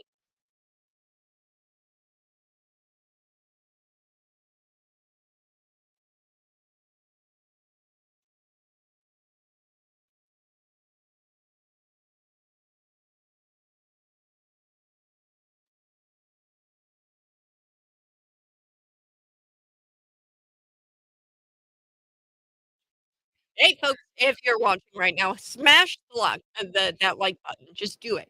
Smash the like button. That would be extremely helpful. I so do appreciate you joining me. Now, one thing that I did want to chat with you about was Chaz, his father. He is now going and filing suit against the city, the state, the county, because his kid died.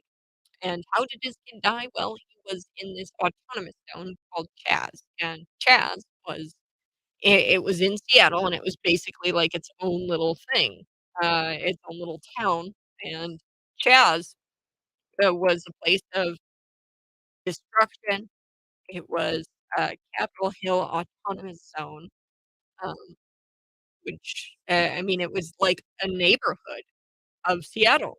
The zone, um, was just kinda small, and there were protesters during the George Floyd riots, um, who went there, and, um they say that it was self-organized space without official leadership. Protesters asserted, 3 demands: cut Seattle's, $409 million police budget by 50%, shift funding to community programs and services for historically Black communities, and to ensure that protesters would not be charged with crimes. So, essentially what this was like a block party, and they were free to essentially commit all kinds of crimes, within this area. And this, of course, resulted in people dying, specifically a 16-year-old boy who was enticed to go into this chopped area. That's what they're calling it, chopped area. Uh, and he was enticed by, the rhetoric of the mayor, who said that it was safe. It was definitely not safe, especially considering 9 days before the 16-year-old boy, Antonio Mays, died. There was a 19-year-old boy who was shot, um, and he died, because paramedics took too long to respond, because this was an autonomous zone, and they were protected, like, this autonomous zone had armed guards. This happened in the United States. Like, just begin to think about that for a second. So now there's a lawsuit, and what the lawsuit essentially says is that, "Hey, Seattle, y'all were, participating in encouraging lawlessness, and that's why my kid died." So the father is now going after the city, the county, the state of Washington, and also names the mayor, the former mayor, Jenny Durkin, who was on CNN and touted that the jazz community was So awesome. Um,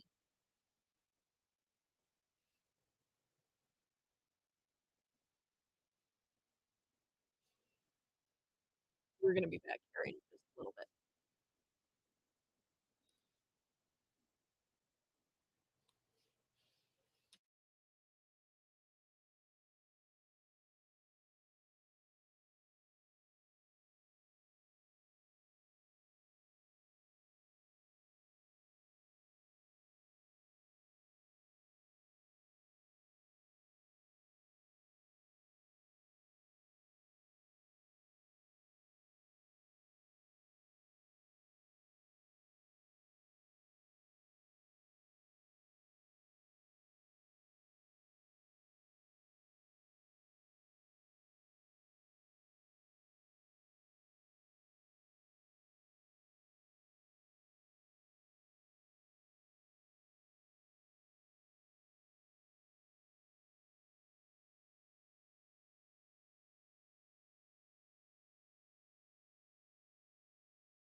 Look, folks, it's really not all that hard to convince people that Donald Trump is a criminal if you can get the same exact people, the human beings, to actually believe men can be women.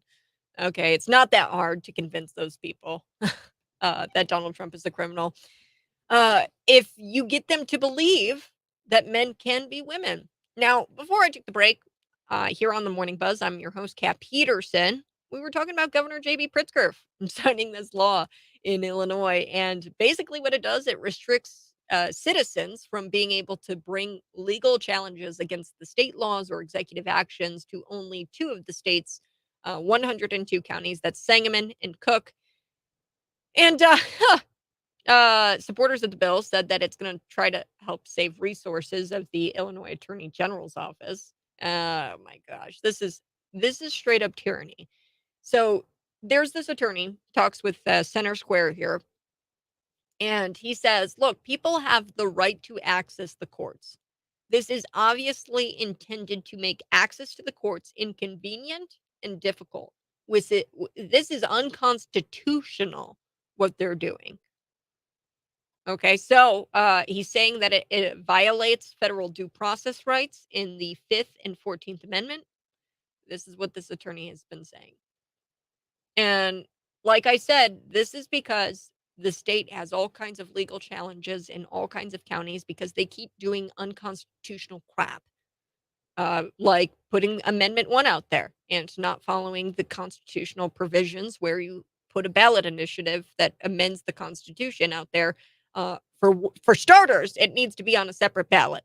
You cannot have a constitutional amendment on the same ballot as other offices. That's what's laid out in the Constitution, and there's constitutional provisions that don't allow you to do that. Plus, you have to have the wording of the amendment on the actual ballot, which didn't happen, folks. Not to mention, there's all kinds of other things. The gun grab, the assault weapons ban, that's blatantly unconstitutional. The Second Amendment protects you to own a firearm, and to the right to bear arms. Duh.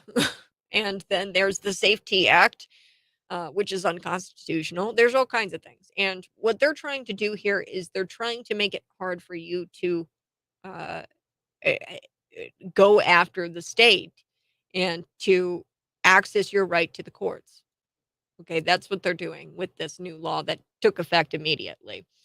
Do want to shift gears and talk a little bit about this dad who has a lawsuit against the city of Seattle, the county, King County, Washington State, and it has to deal with Chaz. So Chaz was this Capitol Hill organized protest chop. They created this zone, which was essentially a block party within the state of Washington in the city of Seattle. And they were self-organized. There was no official leadership within Chaz. It was just anarchy. And the protesters said that they wanted to see Seattle cut $409 million from the police budget, or to cut the budget that's $409 million by 50%. They wanted to see that, these protesters during the 2020 George Floyd riots.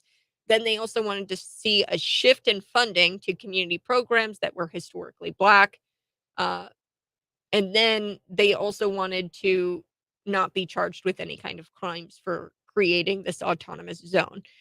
So this was bad, where people were throwing rocks, bottles, fireworks. It was just complete anarchy. There were no laws. They were not subject to any kind of consequences for acting in this way. I do want to play for you a clip from Mayor Jenny Durkin at the time. She was the Seattle mayor on CNN. Let's take a listen here to what she said. This was actually happened on CNN about Chaz. Here we go.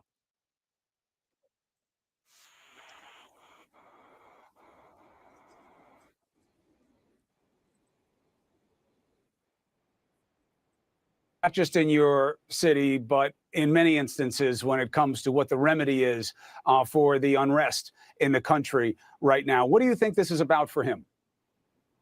I think it shows a complete lack of understanding of why people are in the street. They're in the street fighting a system of domination, and he doesn't understand that.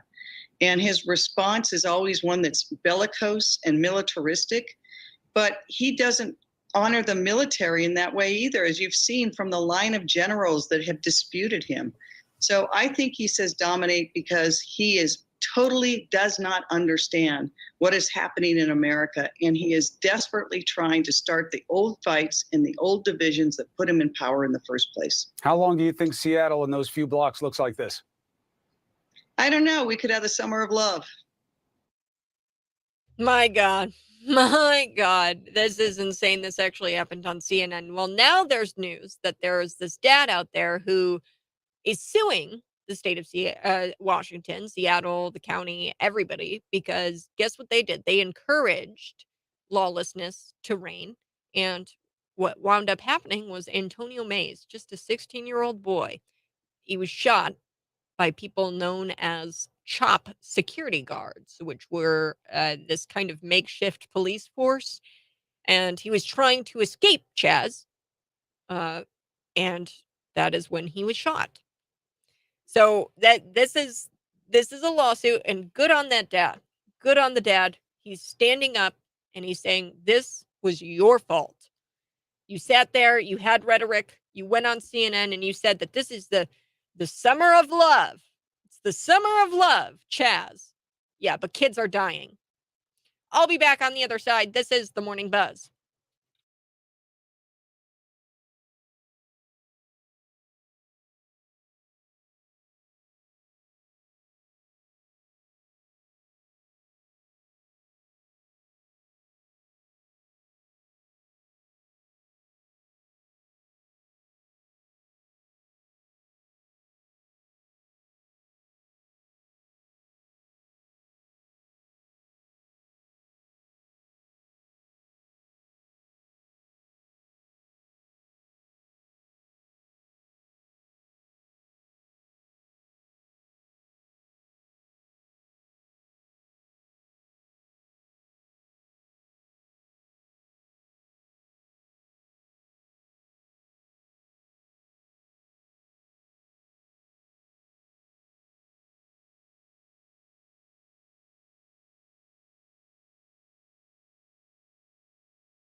Woo! Good morning. We had a packed show today. I mean, we went through so much. I was telling you a little bit about the father of a teen who was fatally shot in Chaz, this autonomous zone. He's suing the city, the county, the state, local officials for encouraging lawlessness.